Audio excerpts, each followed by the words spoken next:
Hello class. Now class, we are done with 3 lectures of rotational motion. In the last lecture we discussed about moment of inertia and the factors on which moment of inertia will depend. Next is we discussed about was radius of gyration. इसके बाद हमने discussion किया था about rotational kinetic energy of a rotating body. And lastly we discussed about moment of inertia of different bodies about an axis passing through its center of mass. So हमने 7 different bodies का discussion किया था. Ring, disc, hollow sphere, solid sphere, thin rod, hollow cylinder, solid cylinder. ये सब अलग अलग bodies के लिए हमने moment of inertia find out किया था for an axis passing through its centre of mass. Yes और नो. अब क्लास, अगर आपको याद होगा तो मैंने लास्ट टाइम भी आपको बताया था कि ये जो मोमेंट ऑफ इनर्शिया का वैल्यूज हमने लिखा है इसके डेरिवेशंस भी है, और ये जो डेरिवेशंस है ये हमारा सिलेबस का पार्ट नहीं है. पर आप एक पॉइंट को ध्यान में रखो कि जब भी हम कोई भी एक बॉडी का moment of inertia find out करता है about its centre of mass, कोई भी एक बॉडी का moment of inertia find out करता है about its centre of mass, about an axis passing through its centre of mass, so हम integration का मेथड यूज़ करते हैं. अब ये इंटीग्रेशन का मेथड कब यूज़ होगा? जब वो बॉडी कंटिन्यूस मास सिस्टम होगा. तो जो हमने रिंग का, डिस्क का, solid cylinder, hollow cylinder, solid sphere, hollow sphere and all, ये जो डिस्कशन किया है ये सब क्या है? कंटिन्यूस मास सिस्टम है. So this all the bodies are continuous mass system. For this all the bodies the axis is passing through centre of mass. For this all the bodies if I want to derive the moment of inertia I will use the method of integration, जो मैंने आपको first lecture में बताया था, sorry moment of inertia के second lecture में बताया था. यस और नो? मोमेंट ऑफ इनर्शिया जब हमने डिस्कस किया था सेकंड लेक्चर में, मैंने आपको बताया था ना कि moment of inertia of a continuous mass system हम इंटीग्रेशन मेथड से फाइंड आउट करते हैं. सो ये जो 7 डिफरेंट बॉडीज़ का मैंने मोमेंट ऑफ इनर्शिया का वैल्यूज फाइंड आउट किया है ये सब इंटीग्रेशन मेथड से फाइंड आउट हुआ है. इंटीग्रेशन कर करके फाइंड आउट हुआ है. क्यों? क्योंकि सबके लिए एक्सिस कहाँ से पास हो रहा है? सेंटर ऑफ मास से. सो ये पॉइंट दिमाग में रखो कि कोई भी बॉडी है, अगर उसका एक्सिस सेंटर ऑफ मास से पास हो रहा है और अगर वो बॉडी एक कंटिन्यूस मास सिस्टम है, सो उसका moment of inertia find out करने के लिए हम इंटीग्रेशन का मेथड यूज़ करते हैं. बट जैसे कि मैंने पहले भी कहा कि इंटीग्रेशन के मेथड यूज़ करके हम जो डेरिवेशंस करते हैं वो डेरिवेशंस हमारे सिलेबस में नहीं है. इसलिए हमने डायरेक्टली हर एक पर्टिकुलर बॉडी का मोमेंट ऑफ इनर्शिया लिख लिया था for an axis passing through its centre of mass. So अलग अलग बॉडी के लिए अलग अलग वैल्यूज था depending on its mass and all. Yes और नो? सो रिंग का mr², डिस्क का mr²/2 एंड सो ऑन, ये सब हमने डिस्कस किया था. अब क्लास उसके बाद मैंने एक लास्ट पॉइंट और एक डिस्कस किया था. लास्ट पॉइंट वॉज कि अभी तो हमने मोमेंट ऑफ इनर्शिया का वैल्यूज दिखा for an axis passing through its centre of mass, that is natural axis. But ऐसा थोड़ी ना है कि हर एक बॉडी के लिए सिर्फ और सिर्फ एक्सिस उसके सेंटर ऑफ मास से ही पास होगा. क्या ना, ऐसे हमने फर्स्ट लेक्चर में कहा था कि for any particular body of any particular shape the axis of rotation can pass, the axis of rotation can pass through any particular point ना on that particular body. Body के कोई भी point से axis of rotation पास हो सकता है. It can pass through any point. So हर एक बॉडी के लिए there are n number of possibilities for axis of rotation. उसके पास n number of axis of rotation हो सकता है, मतलब वो यूज एक ही करेगा बट उसके पास n नंबर ऑफ पॉसिबिलिटीज है. सो कहीं से भी कोई भी पॉइंट से एक्सिस ऑफ रोटेशन पास हो सकता है. फिर हमने ये भी सीखा कि अगर एक्सिस ऑफ रोटेशन का पोजीशन चेंज होगा, आप जब डिफरेंट पॉइंट कंसिडर करोगे जहाँ से आप एक्सिस ऑफ रोटेशन पास करोगे, तो कहना ऐसे you are considering different position of axis of rotation ना. और जब आप डिफरेंट पोजीशन कंसिडर करोगे, so for different position of axis of rotation distribution of mass will change, and for distribution of mass changing can I say the moment of inertia will change. So हर एक अलग अलग position के लिए of axis of rotation moment of inertia is different. Moment of inertia is different. समझ में आ रहा है क्लास? अब क्लास ये सब तो हमको पता है. अब इसमें और एक पॉइंट हमने ये डिस्कस किया था कि मान लो ये एक बॉडी है. सो ये बॉडी के लिए जब एक्सिस सेंटर ऑफ मास से पास होगा, सो सेंटर ऑफ मास से पास होने वाले एक्सिस के लिए मैं उसका मोमेंट ऑफ इनर्शिया कैलकुलेट कर सकता हूँ by the method of integration. Yes और नो? अब अगर मैं एक्सिस को कोई दूसरे पॉइंट से पास करूँ अदर देन सेंटर ऑफ मास, मैं कोई दूसरे पॉइंट से पास करूँ, मतलब मान लो ये पॉइंट से ये पॉइंट से ये पॉइंट से ये पॉइंट से, ऐसा है एक्सिस ऑफ रोटेशन, ऐसा है ऐसा है ऐसा है, कोई भी दूसरे पॉइंट से पास करूँ, कैसा भी उसका ओरिएंटेशन रखूँ, can I say the moment of inertia will change ना? So for every different position, for every different location, the moment of inertia is different. So मैंने ये वाला मोमेंट ऑफ इनर्शिया तो इंटीग्रेशन मेथड से calculate कर ली है। अब ये सब का क्या? सो ये सब भी इंटीग्रेशन मेथड से कैलकुलेट हो सकता है। We can always calculate moment of inertia by integration method for any particular axis. अरे खाली एक्सिस का पोजीशन चेंज होगा ना, बॉडी तो वही है, कंटिन्यूअस मास सिस्टम है ना। So for every particular position we can use integration method. So हर एक position of axis of rotation के लिए हम इंटीग्रेशन मेथड यूज कर सकते हैं। बट मैंने क्या कहा कि मैं सिर्फ इंटीग्रेशन का मेथड यूज कर रहा हूं for an axis passing through centre of mass, for an axis passing through centre of mass. अरे अगर मान लो ये बॉडी के पास 100 पॉसिबिलिटीज है of axis of rotation, so मैं 100 पॉसिबिलिटीज के लिए 100 टाइम्स इंटीग्रेशन का मेथड यूज करके moment of inertia find out नहीं करूंगा। अरे बहुत कॉम्प्लिकेटेड होगा ना, it will be very complicated. So मैंने क्या किया है, मैंने सिर्फ जो एक्सिस सेंटर ऑफ मास से पास होगा उसी के लिए इंटीग्रेशन मेथड यूज किया है, और उसी के लिए इंटीग्रेशन मेथड यूज करके the axis which is passing through centre of मास, उसी का मोमेंट ऑफ इनर्शिया कैलकुलेट किया है। बट सर अब जो दूसरे एक्सिस है उसके अलॉन्ग मुझे moment of inertia find out करना है, तो मैं क्या करेंगे? So what should we do? आपने तो अभी कहा कि यहाँ पे इंटीग्रेशन का मेथड यूज नहीं हो सकता है, कंटिन्यूअस मास सिस्टम के लिए तो इंटीग्रेशन का मेथड ही है। सो आपने कहा कि वो सिर्फ सेंटर ऑफ मास के लिए हम यूज करेंगे, बाकी सब एक्सिस के लिए वो यूज हो सकता है पर हमको यूज करना नहीं है क्योंकि कॉम्प्लिकेटेड होगा। तो सर अब दूसरा तरीका क्या है? सो दूसरा तरीका रोटेशनल मोशन में ये बना कि रोटेशनल मोशन में दो थियरम बनाए गए।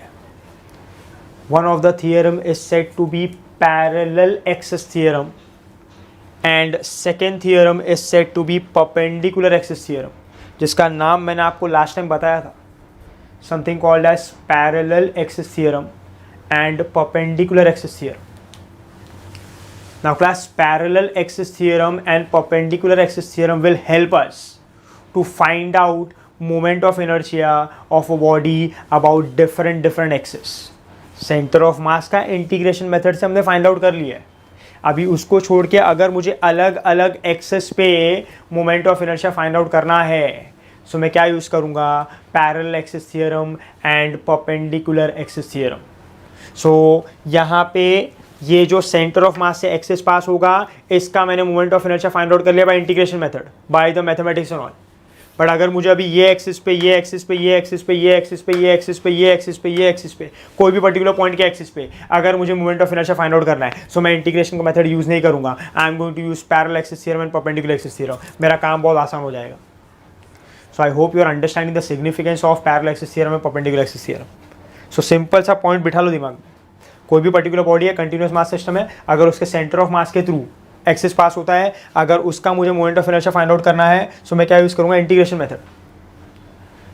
बट वो पर्टिकुलर पॉइंट को छोड़ के, अगर वो पर्टिकुलर पॉइंट से सेंटर ऑफ मास से एक्सिस पास नहीं हो रहा है, कोई और पर्टिकुलर पॉइंट से पास हो रहा है, कोई और पर्टिकुलर ओरिएंटेशन में एक्सिस, सो उसका मोमेंट ऑफ इनर्शिया मैं कैसे फाइंड आउट करूँ? सो उसका मोमेंट ऑफ इनर्शिया मैं फाइंड आउट करूँगा by using parallel axis theorem and perpendicular axis theorem. I hope ये क्लियर है। तो उसमें सबसे पहले हम डिस्कस करते हैं कि what is parallel axis theorem. What is parallel axis theorem? So class, parallel axis theorem देखो क्या होगा। क्लास देखो, पैरेलल एक्सिस थियरम का कंडीशन क्या है, स्टेटमेंट क्या है?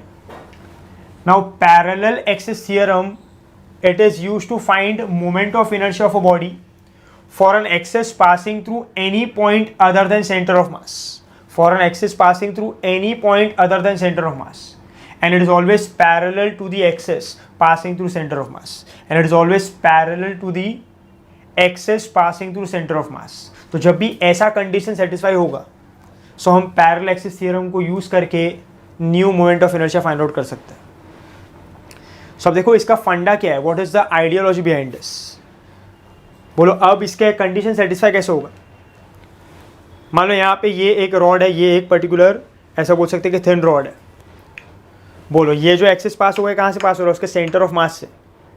सो इसका मोमेंट ऑफ इनर्शिया मुझे पता है आई सी, यस और नो। और अगर ये थिन रॉड तो क्या होगा, ml²/12, ये मुझे पता है।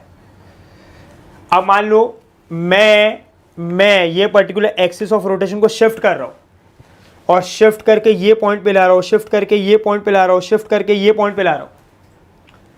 I am shifting this axis of rotation from year two year, from year two year, कोई भी एक पर्टिकुलर पॉइंट पे, मान लो यहाँ पे लेके आया।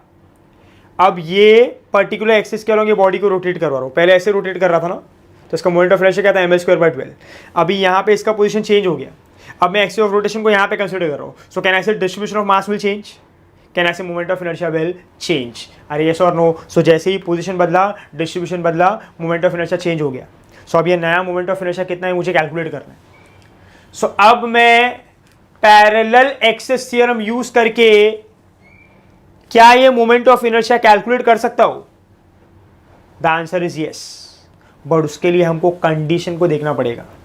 The answer is yes, but वो यस कब होगा, जब पैरेलल एक्सिस थ्योरम का कंडीशन सेटिस्फाई होगा।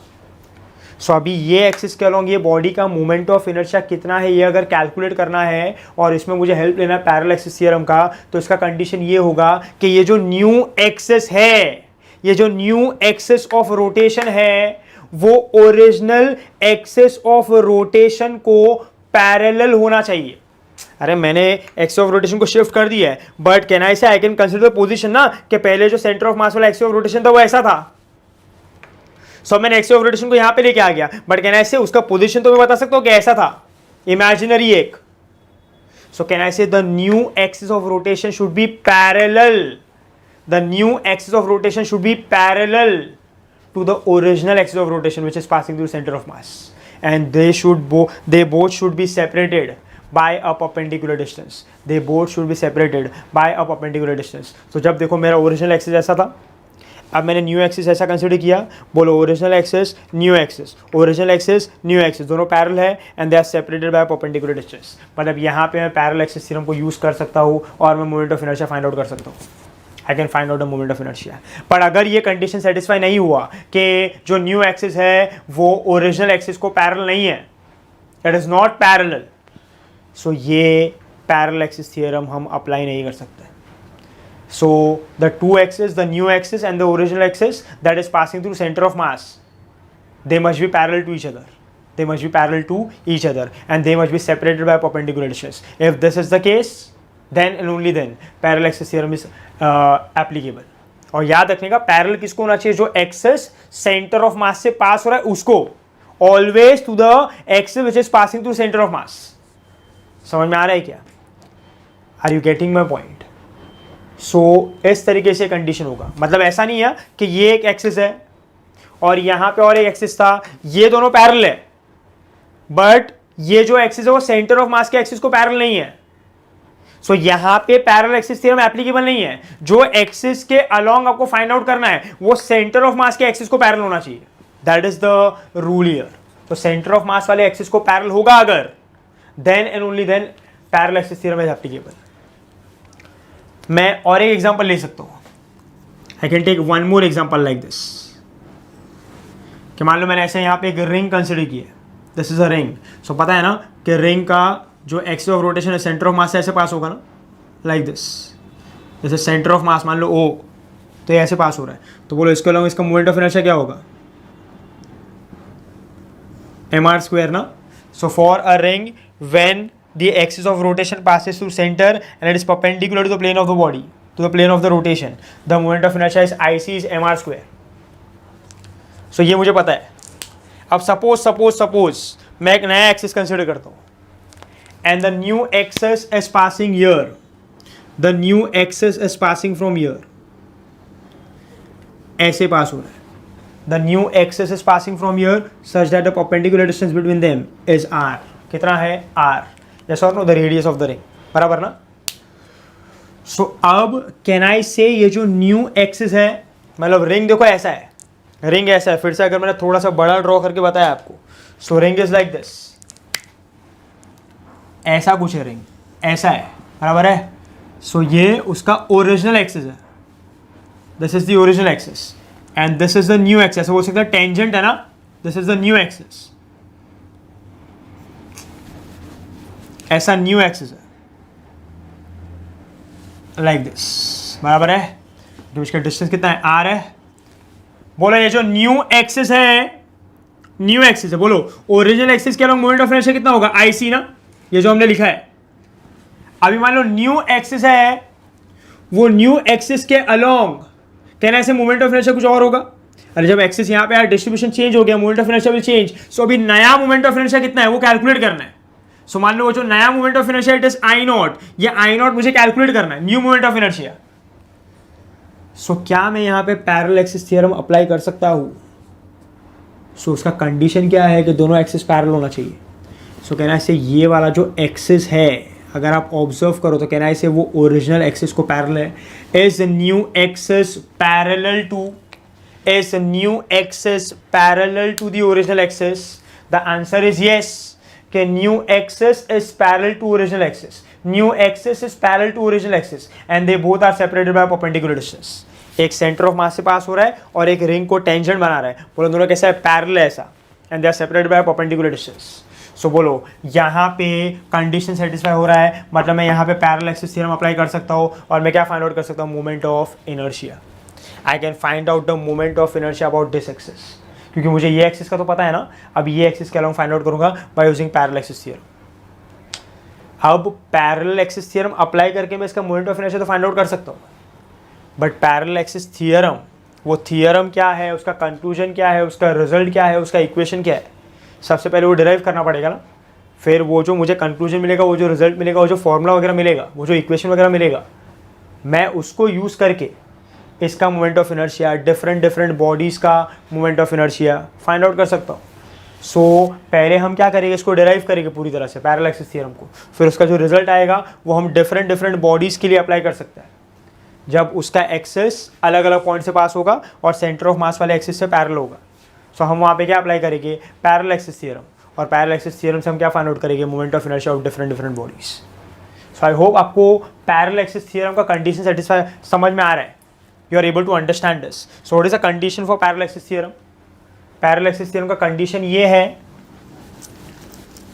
कि जो नया एक्सिस है और जो ओरिजिनल एक्सिस है which is passing through center of mass, वो हमेशा पैरेलल होना चाहिए। एक्सिस, ओरिजिनल एक्सिस हमेशा कहाँ से पास होगा, सेंटर ऑफ मास से। सेंटर ऑफ मास से जो पास हो रहा है एक्सिस, वो हमेशा ओरिजिनल एक्सिस है, and new axis will pass from any other point. दोनों कैसा होगा, parallel, separate by perpendicular distance. You can apply parallel axis theorem and you can find out. So अभी हमको क्या करना है, यहाँ पे पैरेलल एक्सिस थ्योरम डिराइव करना है, और वो पैरेलल एक्सिस थ्योरम डिराइव करने के लिए मैं यहाँ पे एक रैंडम शेप का बॉडी कंसिडर करूँगा और उसके टर्म्स में मैं कैलकुलेशन करूँ। मैंने यहाँ पे एक कोई भी पर्टिकुलर शेप का एक बॉडी लिया है, ऐसा एनी पर्टिकुलर शेप, मैंने यहाँ पे एक बॉडी कंसिडर किया है, और मान लो ये पर्टिकुलर रैंडम शेप बॉडी के लिए ये पॉइंट पे उसका सेंटर ऑफ मास लाई करता है।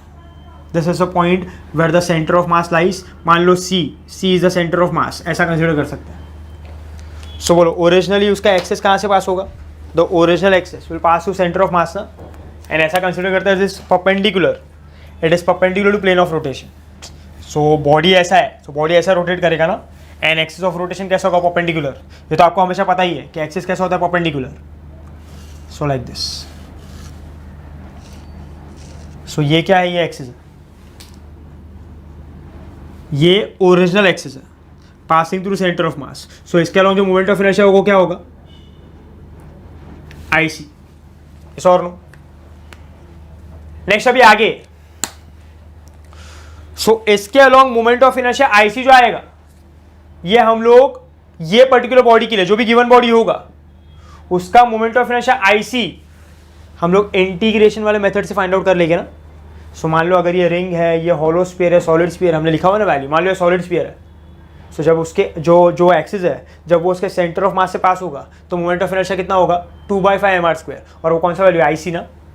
सो IC इज 2/5 mr²। ऐसा कोई भी बॉडी हो सकता है, उसके सेंटर ऑफ मास वाला मोमेंट ऑफ इनर्शिया मुझे पता है, जो मैंने इंटीग्रेशन के मेथड से फाइंड आउट कर लिया। अब मान लो मैं ये एक्सिस को शिफ्ट करता हूँ, I change the position of axis of rotation, और मैं वो एक्सिस को यहाँ पे लेके आता हूँ, यहाँ पे ईयर, समवेयर ईयर, ऐसा लेके आ गया मैं, आई ब्रिंग इट ईयर, यहाँ पर लेके आ गया, है ना। सो ये अभी नया एक्सिस है, new position of the axis, like this, new position of the axis. So मान लो this position is O. So पहले एक्सिस कहाँ से पास हो रहा था, सी से, अभी कहाँ से पास हो रहा है, ओ से। मान लो ये दोनों एक्सिस के बीच का जो डिस्टेंस है, this distance here is h, हम ये डिस्टेंस को डिनोट कर रहे हैं h से। सो दिस इज द डिस्टेंस, ये डिस्टेंस कितना है, h है, ऐसे याद रखो यहाँ पे, लाइक दिस इज h, ऐसा। अब नेक्स्ट इज, अब कहना है ऐसे जब एक्सिस ऑफ रोटेशन ये पोजीशन पे आएगा, so distribution of mass change हो गया, है ना। So position of axis of rotation changes, distribution of mass changes, moment of inertia will change. So कहना है ऐसे ये एक्सिस के अलोंग ये बॉडी का जो मोमेंट ऑफ इनर्शिया होगा इट विल डिफरेंट ना। मान लो वो जो moment of inertia it is I not, वो मोमेंट ऑफ इनर्शिया कितना है, आई नॉट, वो कैसा है, आई नॉट, यस और नो। अब देखो अगर आप देखोगे और अंडरस्टैंड करोगे, कहना है ऐसे both the axis are parallel to each other ना, and they are separated by perpendicular distance. So अभी हम लोग इसका ये वाला moment of inertia I not कैसे फाइंड आउट करेंगे। सो क्लास अभी समझना मेथड क्या है। मेथड ये है कि ये एक्सिस के अलोंग मुझे moment of inertia find out करना है। सो मेरा अप्रोच देखो क्या होगा, द अप्रोच विल बी, मैं डिराइव कर रहा हूं पैरेलल एक्सिस थ्योरम को, द अप्रोच विल बी के सबसे पहले इसमें से एक छोटा सा मास का एलिमेंट लो, इसमें से एक छोटा सा मास का एलिमेंट लो, वो मास एलिमेंट पे वर्क करो, फिर एक बार वो मास एलिमेंट पे वर्क हो जाता है फिर पूरे बॉडी का फाइंड आउट करो। वर्क करो मतलब वो स्मॉल एलिमेंट मास के लिए फाइंड आउट करो। पहले कैलकुलेशन स्मॉल मास एलिमेंट जो आप कंसीडर करोगे उसके लिए करो, फिर उसके टर्म्स में पूरे बॉडी के लिए कर सकते हो। You get my point class, you get my point. So अभी हमारा डेरिवेशन में आगे स्टेप क्या होगा कि बाबा ये पूरा बॉडी अभी मत कंसीडर करो फॉर दिस पर्टिकुलर एक्सिस, ये एक्सिस के लिए भी, मतलब ये सिस्टम के लिए, ये पर्टिकुलर बॉडी के लिए भी पूरा बॉडी कंसीडर मत करो। अभी ये बॉडी में से एक छोटा सा मास लो, छोटा सा एलिमेंट लो, वो छोटा सा मास छोटे से एलिमेंट के टर्म्स में कैलकुलेशन करो। वो कैलकुलेशन आने के बाद अगर आपको पूरे बॉडी के लिए चाहिए, सो वो जो छोटे से मास के लिए आया है, कहना ऐसे कंटिन्यूस बॉडी है, सो जो छोटे से मास के लिए मिलेगा उसको मैं क्या कर दूंगा, इंटीग्रेट ना, तो पूरे बॉडी का मिल जाएगा। सो हम लोग अब पैरेलल एक्सिस थ्योरम डिराइव करने के लिए कर क्या रहे। सो वंस अगेन मैंने एक बॉडी लिया है रैंडम शेप का, उसके लिए एक्सिस कहाँ से पास हो रहा है, सेंटर ऑफ मास से। फिर मैंने एक नया एक्सिस लिया है which is passing through point O, which is at a distance h from the original axis, and both the axis are parallel to each other. अब मुझे ये एक्सिस के अलोंग ये बॉडी का moment of inertia find out करना है। ये तो मैं वो जो इंटीग्रेशन मेथड है उससे फाइंड आउट कर सकता हूँ। सो अब मैं यहाँ पे क्या डिराइव कर रहा हूँ, I am deriving your parallel axis theorem, और फिर पैरेलल एक्सिस थ्योरम से आई can find out any particular value. So parallel axis theorem derive करने के लिए मैं क्या कंसीडर कर रहा हूँ कि पूरा बॉडी मत लो, एक छोटा सा मास एलिमेंट लो, वो छोटे से मास एलिमेंट का उसमें कैलकुलेशन करना। एक बार वो कैलकुलेशन हो जाता है फिर हम पूरे बॉडी का कर सकते हैं। सो छोटे से मास एलिमेंट का जो भी वैल्यू मिलेगा उसको हम इंटीग्रेट करेंगे तो हमको पूरे बॉडी का मिल जाएगा, और जब पूरे बॉडी का मिलेगा so we will be able to derive the formula for parallel axis theorem. So अब मैं यहाँ पे क्या कर रहा हूँ, मैं यहाँ पे एक छोटा सा मास कंसिडर कर रहा हूँ dm, ऐसा।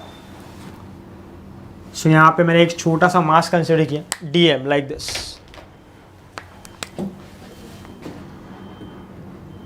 This is what dm, and let this point be p। ये dm है ऐसा, dm and let this point be p। ये पॉइंट p है।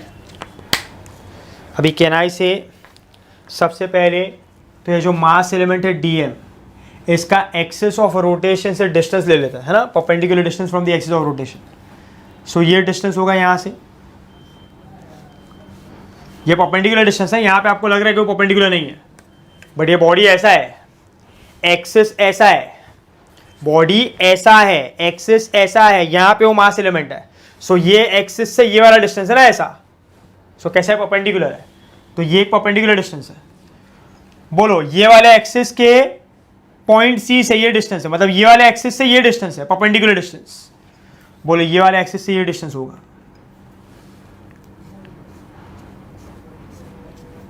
so can I say for the original axis this is the perpendicular distance and for the new axis this is the perpendicular distance, yes or no? और अब मैं यहाँ पे कुछ construction कर रहा हूँ फॉर द डेरिवेशन। मान लो यहाँ पे एक परपेंडिकुलर ड्रॉप करता है ऐसा यार, और इसको भी कंबाइन कर देता है ऐसा, लाइक दिस। सो मान लो this point is point M, ये पॉइंट क्या है, पॉइंट एम है, लाइक दिस। सो अब ये हमारा कंस्ट्रक्शन हो गया, ये हमने पॉइंट मास के लिए कंसिडर कर लिया। अब चलो नेक्स्ट अभी हम लोग कैलकुलेशन करते हैं। बोलो ध्यान देना यहाँ पे, बोलो अभी ये क्या है, पॉइंट मास है ना, डीएम, मैंने पॉइंट कंसिडर किया ना, पॉइंट मास कंसिडर किया, एलिमेंट कंसिडर किया, छोटा सा पार्टिकल कंसिडर किया। सो can I say for a particle what is moment of inertia? Can I say moment of inertia is mass into perpendicular distance का square, कैसे और नो? सो अभी understand करना ये फॉर्मूला यूज करके, है ना, for a particle what is moment of inertia, mass into perpendicular distance का स्क्वायर ना। सो देखो मेरा फर्स्ट स्टेप क्या होगा, सो moment of inertia for mass DM या तो for element DM,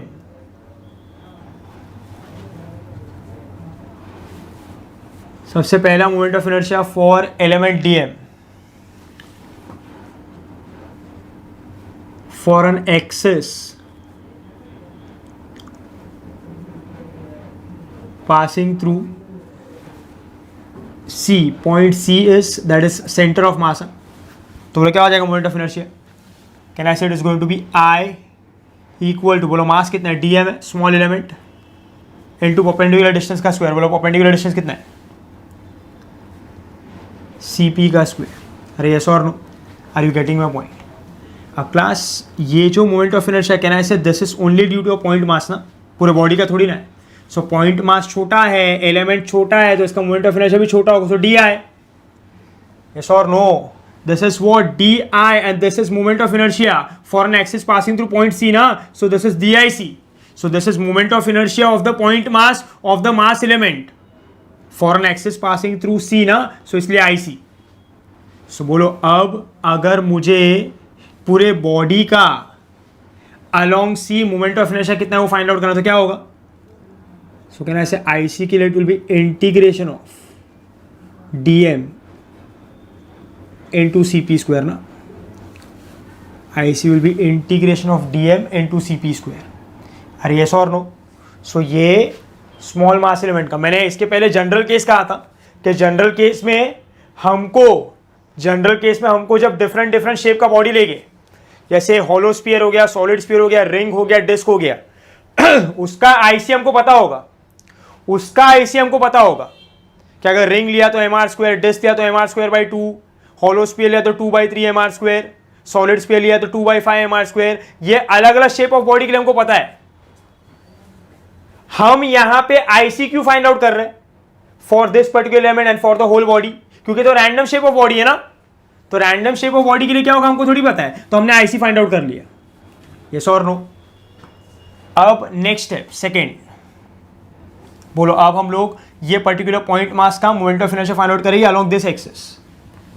so moment of inertia for element for axis passing through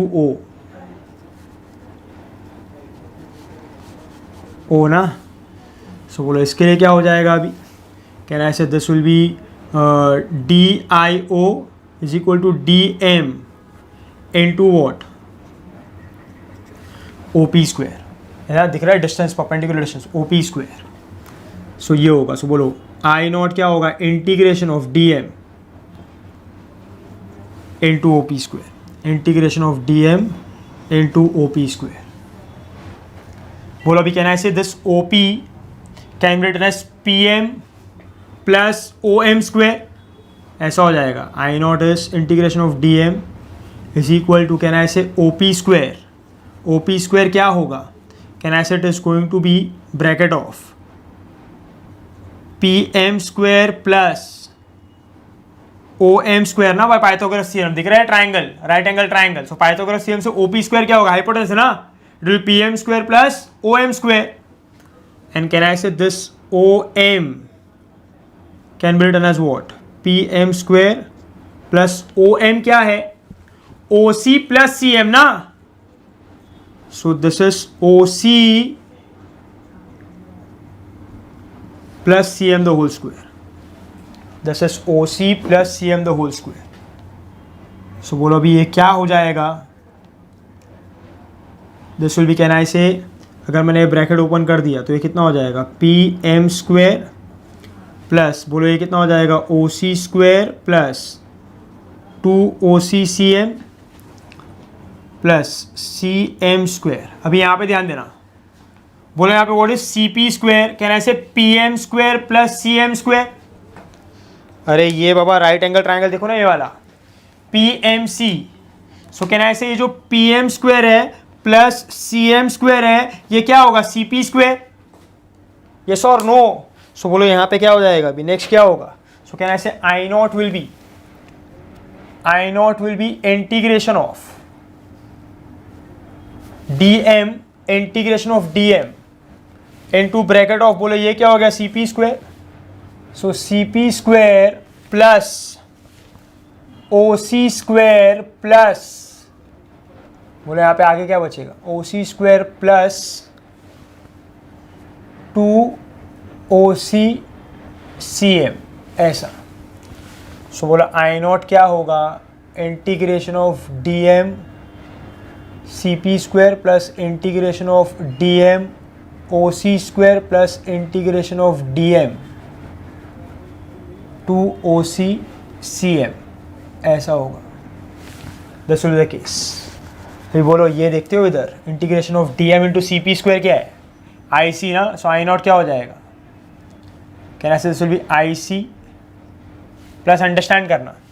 बोलो OC कितना है? OCH और इंटीग्रेशन ऑफ DM क्या होगा? इंटीग्रेशन ऑफ DM मतलब समेशन ऑफ मासेस ना. सो DM सारा DM मिलके क्या बनेगा? मास M ना. मान लो ये रैंडम शेप बॉडी का मास M था. सो ये क्या बन जाएगा? This particular thing DM integration of DM will become M ना. और ये OC कितना है? H. So this becomes MH square. Yes और नो? MH स्क्वायर प्लस क्या होगा? Integration of DM into 2OCCM. Integration of DM into 2OCCM. अब देखो ये समझना ये क्या है. अभी हमको यहाँ पे ये मिल गया. अभी नेक्स्ट स्टेप समझो क्या होगा. बोलो कहना ऐसे इसमें OC क्या होगा? OC H होगा ना. H. सो I naught क्या हो जाएगा? IC plus MH square into integration of DM. Can I say this will be 2 times of H ना. ये OCH हो जाएगा. तो 2H बाहर ले लिया मैंने. 2H integration of DM into CM ऐसा है. अब क्लास ये वाले टर्म को देखो. ये वाले टर्म को look at this particular term here. Can I say this is integration of mass into what is CM distance ना. बोलो मास इंटू डिस्टेंस क्या होता है? कैन आई से mass into distance. Mass into distance is moment of mass ना. And integration का मतलब क्या होता है? इंटीग्रेशन मैथमेटिकली इज समेशन ना. कंटिन्यूसली ऐड करना इज इंटीग्रेशन. या तो आप समेशन लो या तो आप इंटीग्रेशन लो. वही रिजल्ट आ रहा है ना भाई. सो इंटीग्रेशन मतलब क्या? समेशन.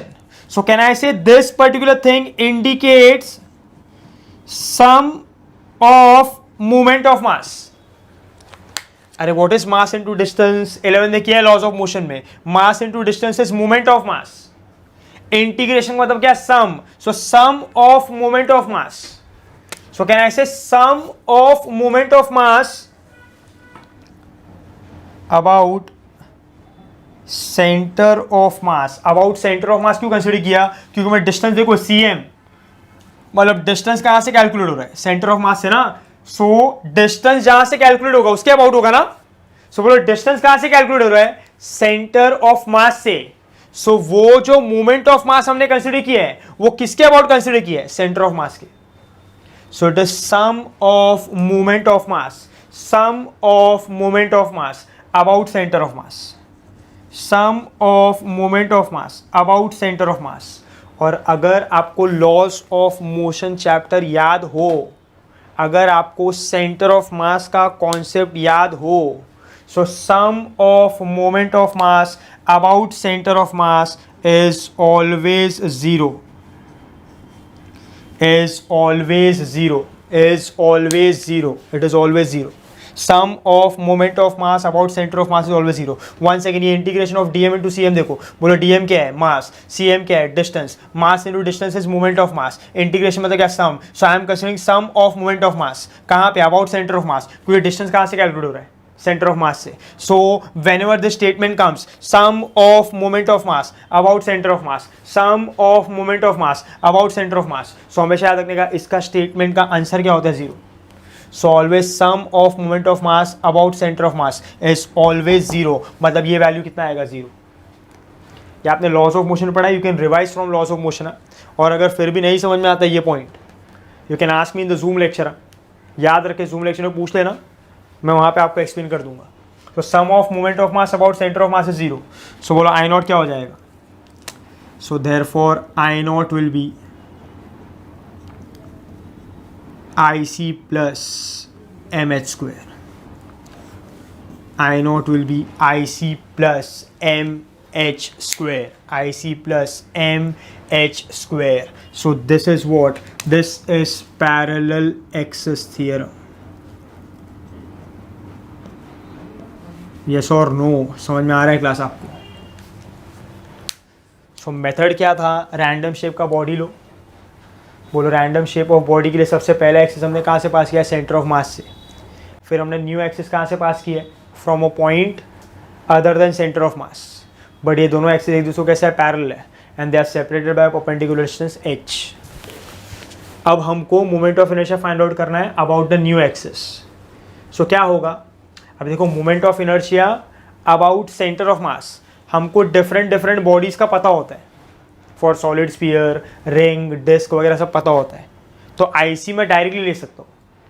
बट यहाँ पे मैंने कोई भी पर्टिकुलर शेप कंसिडर नहीं किया ना, दिस इज रैंडम शेप.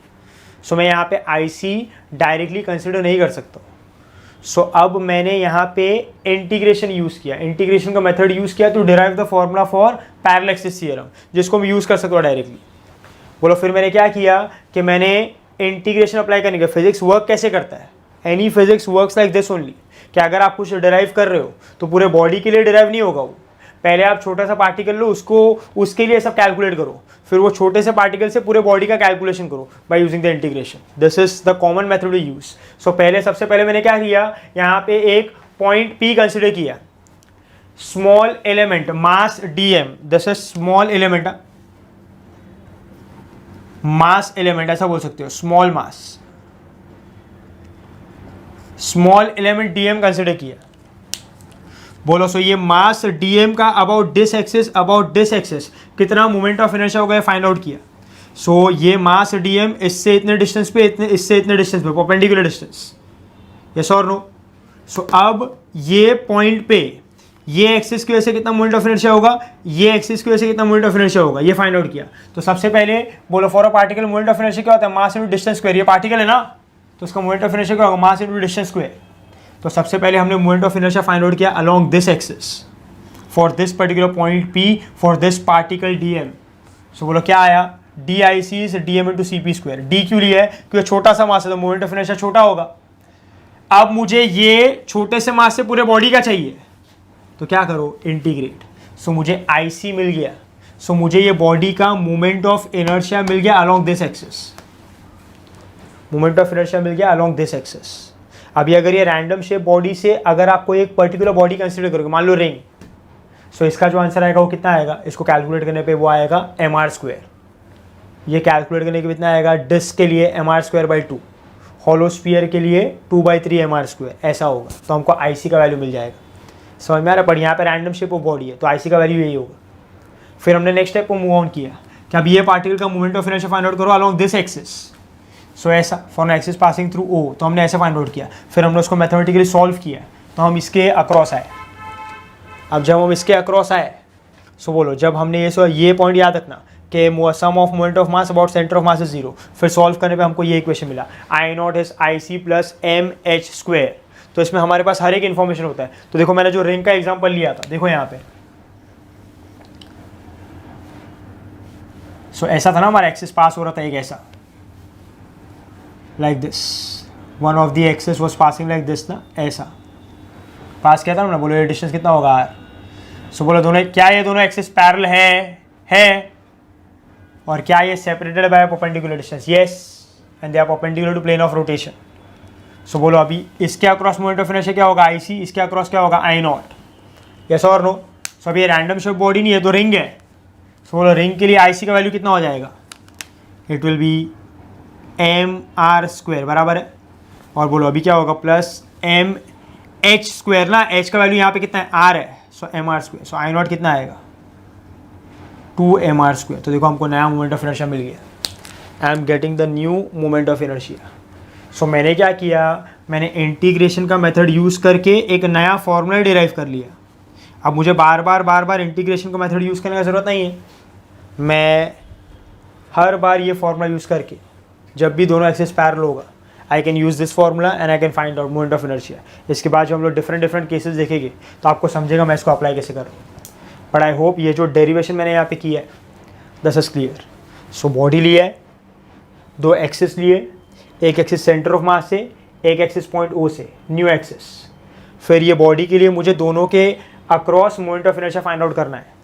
सो मैंने क्या किया, मैंने एक छोटा सा मास लिया, वो छोटे से मास के लिए फाइंड आउट किया, फिर उसके लिए इंटीग्रेट किया, सो पूरे बॉडी के लिए मिला। पूरे बॉडी का moment of inertia along this axis, पूरे बॉडी का moment of inertia along this axis. और जब मैं फाइंड आउट करता हूँ मुझे फॉर्मूला मिल जाता है। अब ये फॉर्मूला से मैं कोई भी बॉडी के लिए उसमें उसके न्यू एक्सिस के लिए जो सेंटर ऑफ मास वाले एक्सिस से पैरेलल होगा उसके लिए मोमेंट ऑफ इनर्शिया कैलकुलेट कर सकता हूँ। So by this I can calculate the moment of inertia easily. So ये होगा पैरेलल एक्सिस थ्योरम, और कैसे अप्लाई होगा वो भी मैंने बता दिया। सो this is the way it works. इसके बाद बहुत सारे केसेस आएंगे जिससे आपको ये समझेगा। सो आई होप क्लास ये जो मैंने यहाँ पे डिराइव किया है this is very much clear with you. और इसका reason, if you don't know, if you are confused with this, you ask me in the Zoom lecture, I will let you know. So I hope class this is very much clear with. Next class we talk about is perpendicular axis theorem. अब हमने parallel axis theorem समझ लिया। Let us understand what is perpendicular axis theorem. So class देखो अभी perpendicular axis theorem किसके लिए applicable होगा। मान लो यहाँ पे अगर मैं ऐसा एक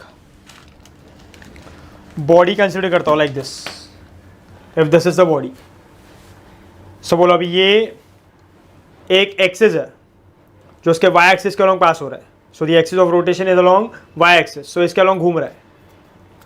सो मैंने इसका मोमेंट ऑफ इनर्शिया कैलकुलेट कर लिया, यस और नो। अब मान लो मैं अब इसके एक्सिस ऑफ रोटेशन को ऐसे चेंज कर रहा हूँ, फ्रॉम दिस, ये किसके अलॉन्ग था, अलॉन्ग वाई एक्सिस ना। So from along Y axis I am considering the axis of rotation now to be along X axis, now to be along X axis. So पहले जब ऐसा था तो body ऐसे रोटेट कर रहा था, बराबर है। अब ऐसा है, ऐसा एक्सिस ऐसा है, सो बॉडी अभी ऐसे रोटेट करेगा। अगर एक्सिस ऐसा है सो बॉडी अभी ऐसे रोटेट करेगा। अरे यस और नो? सो अभी ये वाले एक्सिस के अलॉन्ग मुझे मोमेंट ऑफ इनर्शिया पता है, बट अब जब ये वाला एक्सिस आएगा सो एक्सिस का पोजीशन चेंज हो गया ना। सो कहना ऐसे मोमेंट ऑफ इनर्शिया भी चेंज होगा।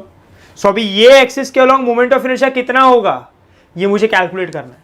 आई need to calculate this, but can I say ये मैं पैरेलल एक्सिस थ्योरम से कैलकुलेट नहीं कर सकता हूँ ना, क्योंकि ये एक्सिस कैसा ऐसा है, ये एक्सिस कैसा ऐसा है, this is like this and this is like this. So can I say both are not parallel, so parallel axis theorem is not applicable.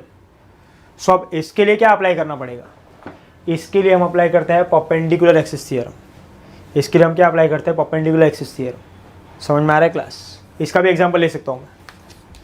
मैंने ये रॉड लिया, यहाँ से पास किया एक्सिस को, यस और नो? सो ये वाले एक्सिस के अलॉन्ग उसका मोमेंट ऑफ इनर्शिया क्या है वो मुझे पता है, और ये रोटेट कर रहा है ऐसा। बट अब मैं क्या कर रहा हूँ, मैं एक्सिस को चेंज कर रहा हूँ, मैं यहाँ से उसको यहाँ पे लेके आ गया ऐसा ईयर, या तो मैं यहाँ से यहाँ पे लेके आ गया ऐसा ईयर। सो पहले वो ऐसे घूम रहा था ना, अब एक्सिस यहाँ से यहाँ आ चुका है ऐसा जेड एक्सिस के अलॉन्ग, पहले किया था वाई एक्सिस के अलॉन्ग, अभी जेड एक्सिस के अलॉन्ग। सो कहना ऐसा भी ये कैसे रोटेट करेगा, ऐसे ना। सो अभी इसके अलॉन्ग मैंने मोमेंट ऑफ इनर्शिया कैलकुलेट कर लिया है। अभी इसके अलॉन्ग क्या होगा, या तो फिर एक्सिस यहाँ पे है तो इसके अलॉन्ग क्या होगा, एक्सिस यहाँ पे तो ऐसे घूमेगा ना, तो इसके अलॉन्ग मोमेंट ऑफ इनर्शिया क्या होगा ये मुझे नहीं पता है।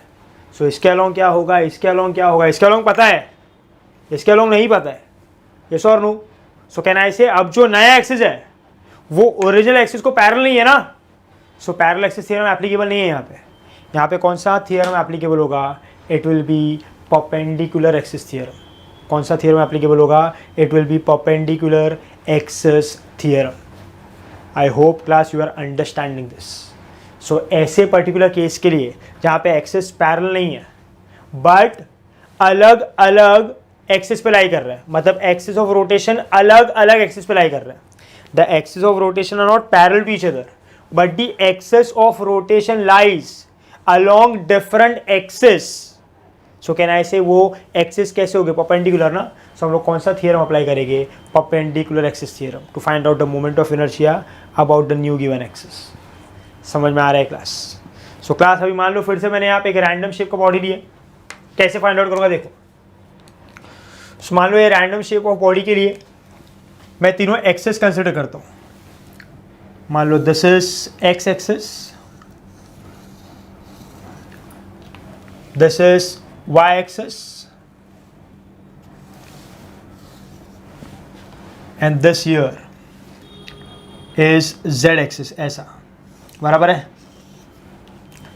चलो थोड़ा सा हम लोग चेंज करते हैं, इसको x लिया, इसको y लेते हैं और इसको z लेते हैं, है ना। ये तो आर्बिट्ररी होता है ना भाई, it can be decided by not an issue. आप इसको x बोला, इसको y बोला, उसको z बोला, it is one and the same. नाम ही तो रखा है सर, काम थोड़ी चेंज किया हमने, ओनली चेंजिंग द नेम।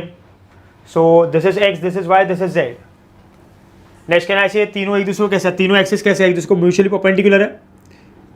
और एक पॉइंट किया कि तीनों जो एक्सिस है वो एक दूसरे को कट कर रहे हैं, मतलब ऐसा बोल सकते हो कि तीनों जो एक्सिस है वो एक कॉमन पॉइंट के थ्रू पास हो रहे हैं ना, they all are passing through a common point, मतलब they all are passing through a common point. So I have considered the three axis, x axis, y axis and z axis, such that all the three axes are mutually perpendicular to each other and they are passing through a common point on this particular body. हाँ अच्छा, और एक चीज़ याद रखना है आपको perpendicular axis theorem के बारे में, very important. Perpendicular axis theorem is only applicable for lamina bodies. Lamina bodies मतलब सिंपल वर्ड्स में करो वो तो 2D bodies, 2D objects, plates होता है ना, शीट्स होता है, लेमिनाज होता है, उसके लिए, मतलब ये एक लेमिना है, बराबर है, इसके लिए एप्लीकेबल है।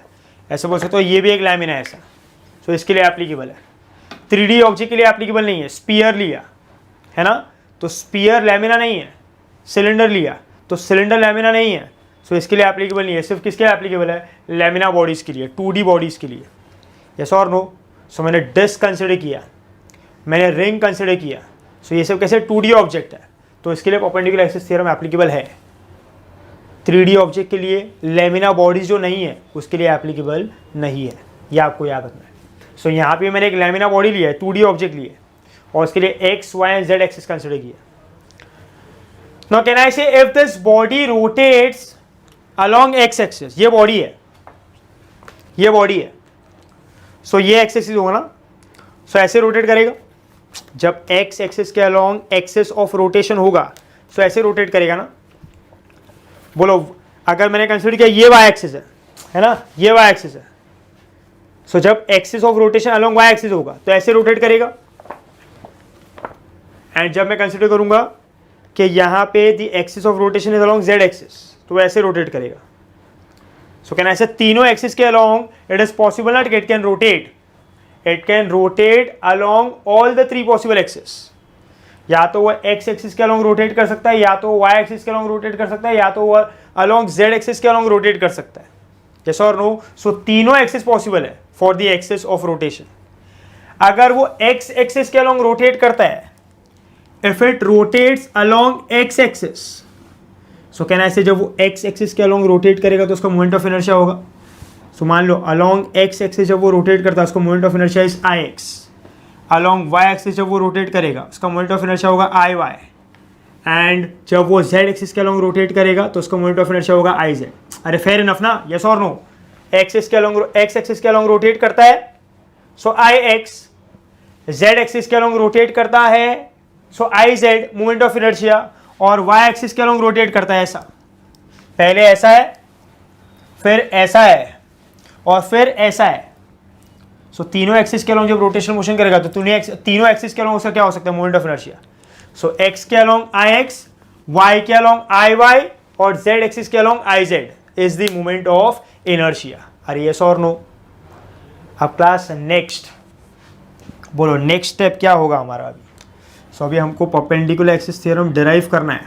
तो सेम जैसे हमने पैरेलल एक्सिस थ्योरम में किया था वैसा ही हम लोग परपेंडिकुलर एक्सिस थ्योरम में भी करेंगे.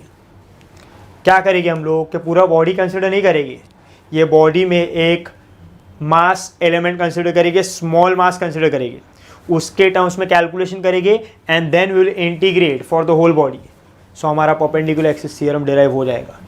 सो कैन आई से इफ आई कंसिडर हियर, मान लो मैं यहाँ पे कंसिडर कर रहा हूँ, वो जो मास है वो यहाँ पे mass D M at point P यहाँ पे. सो एट पॉइंट पी मैंने मास डी एम को कंसिडर किया ऐसा. सो अभी देखो, अगर मैं ये मास डी एम का डिस्टेंस हर एक एक्सिस से कंसिडर करता हूँ, सो कैन ऐसे ये वाले एक्सिस से ऐसा होगा like this from the X axis. बोलो कैन ऐसे फ्रॉम द वाई एक्सिस ऐसा होगा ना, like this. This is from the y-axis, and can I say this distance will be from the z-axis ना, ऐसा समझ में आ रहा है? So this is the distance of point P from the x-axis, this is the distance of point P from the y-axis, and this is the distance of point P from the x-axis, perpendicular distance. अरे yes or no? ऐसा. सो ये perpendicular distance है. मान लो z axis जो distance है that is x, sorry that is r. z axis से जो distance है दैट इज r, ऐसा ले लिया r. Next is x axis से जो डिस्टेंस होगा वो कितना होगा y ना, और y एक्सिस से जो डिस्टेंस होगा वो कितना होगा x. अरे बराबर ना भाई, ये कैलकुलेशन होगा ना, ये x यहाँ पे ये x और ये कितना है y. सो जब पॉइंट P का डिस्टेंस में कैलकुलेट कर रहा हो तो यहाँ पे y होगा, वही यहाँ पे y होगा ना, और जो यहाँ पे x होगा वही यहाँ पे x होगा ना. So distance from the x axis is y, ये वाला यहाँ से यहाँ आया ना मैं, तो कितना डिस्टेंस ट्रेवल किया y. And distance from the y axis is x ना, यहाँ से यहाँ आया ना मैं, यहाँ से यहाँ आया, ये डिस्टेंस है. सो इसके इक्विवेलेंट हुआ ना भाई, यस और no? So distance from x axis is y, distance from y axis is x, and distance from z axis is r. Can I say यहाँ पे एक right angle triangle बन रहा है? There are two right angle triangle ना. By Pythagoras theorem can I say x square plus y square will be equal to r square? अरे yes or no? ये मिलेगा. I hope ये distance समझा आपको. हमेशा distance from the x axis calculate करते तो वो y के टर्म्स में होता है, distance from the y axis calculate करते तो वो x के टर्म्स में होता है, and ये तो r होगा. समझा ना आपको? देखो ना, ये इतना डिस्टेंस ट्रैवल किया इसने तो इसके इक्विवेलेंट है, इतना डिस्टेंस ट्रैवल किया इसने तो इसके इक्विवेलेंट है. दैट इज बहुत ऑब्वियस ना यार, समझ में आ रहा है क्या? सो ये एक्स एक्सिस के अलोंग डिस्टेंस है, वाई एक्सिस के अलोंग डिस्टेंस है, ये हमको रिलेशन मिल गया यहाँ से. चलो नेक्स्ट. अब आगे tell me here which axis here lie in the plane of rotation, that is in the plane of the body, and which axis is perpendicular to the plane of the body? Which axis is in the plane of the body, and which axis is perpendicular to the plane of the body? Can I say IZ जो है या तो Z axis जो है, that is Z axis, मान लो जो इसके along moment of inertia कैसा है, IZ है. Can I say it is perpendicular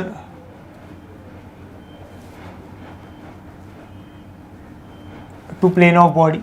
अरे बट ऑब्वियस ना यार, ये देखो ना, ये प्लेन ऑफ बॉडी ऐसा है तो एक्सिस ऐसा है, तो कैसा है, प्लेन ऑफ बॉडी को कैसा है, परपेंडिकुलर ना. बोलो एक्स एक्सिस ऐसा है, एक्स एक्सिस ऐसा है, तो कहना से X axis lies in the plane of the body ना. सिमिलरली फॉर वाई एक्सिस, बोलो वाई एक्सिस ऐसा है, it also lies in the plane of the body. नहीं समझा आपको? अरे यस और नो, समझ में आ रहा है? So X axis and Y axis, you can see here, they both lie in the plane of the body, in the plane. So can I say, यहाँ पे मैं क्या लिखूंगा, I will write x axis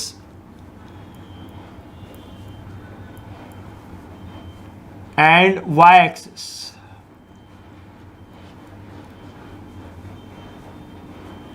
lies in the plane. Yes or no? So this is perpendicular to the plane. IX and IY, that is x axis and y axis in the plane. समझ में आया ना आपको? अरे इसमें ये confuse मत करना कि axis of rotation and plane of rotation are perpendicular. मैं प्लेन ऑफ द बॉडी की बात कर रहा हूँ, प्लेन ऑफ द रोटेशन की नहीं. I am talking about plane of the body. So can I say this axis here, y axis lies in the plane ना, ये y एक्सिस है और यही प्लेन है बॉडी का. सो ये दोनों प्लेन ऑफ रोटेशन की बात नहीं कर रहा हूँ. Plane of rotation and the axis of rotation perpendicular होगा, ये तो ऐसे रोटेट करेगा, तो वो तो परपेंडिकुलर है ही. मैं बात करो plane of the body and axis की. सो कहने से Y axis and plane. So Y axis किस में लाई करता है, प्लेन में. एक्स एक्सिस किस में लाई करता है, प्लेन में. जेड एक्सिस प्लेन को परपेंडिकुलर है, किसके, प्लेन को, बॉडी के.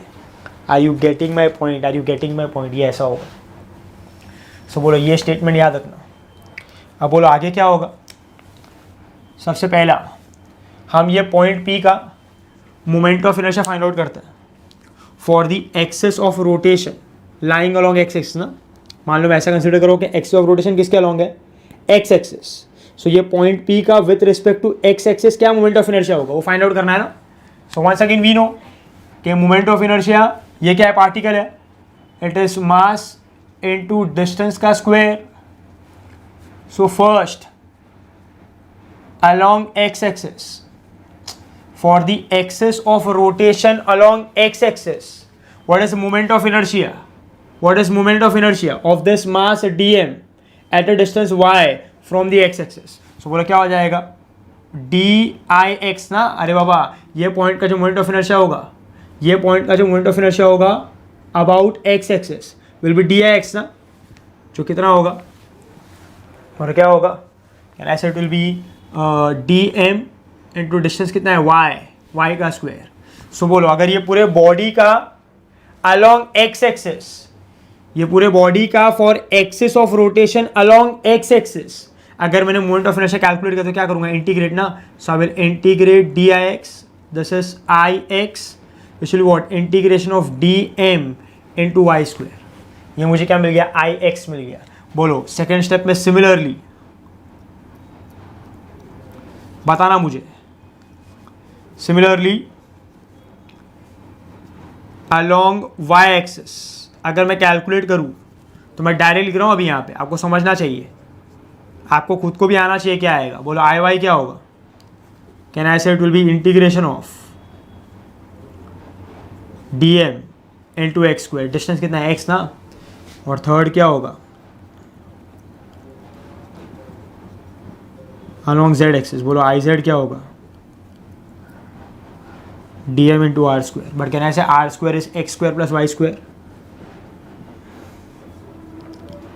X square plus y square. So बोलो integration of dm x square plus integration of dm y square. बोलो, tell me. अभी what is integration of dm x square? Can I say it is I y ना, और ये क्या है I z. So can I say I z? Can I say here I z is equal to, बोलो ये कितना है, I y plus I x. Therefore I z is I x plus I y. This will be the formula for, this will be the equation for perpendicular axis theorem. अभी इसको आप read कैसे करोगे, इसको आप रीड कैसे करोगे? Moment of inertia for the axis, moment of inertia for the axis perpendicular to the plane of the body is equal to summation of moment of inertia. अब हम इसे रीड कैसे करेंगे? Can I say this can be read as moment of inertia of a body about an axis perpendicular to the plane of body. Moment of inertia of a body about an axis perpendicular to plane of body is equal to sum of moment of inertia of the body about the two axes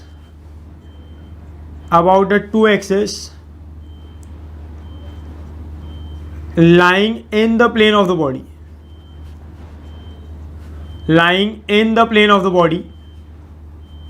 such that all the three axes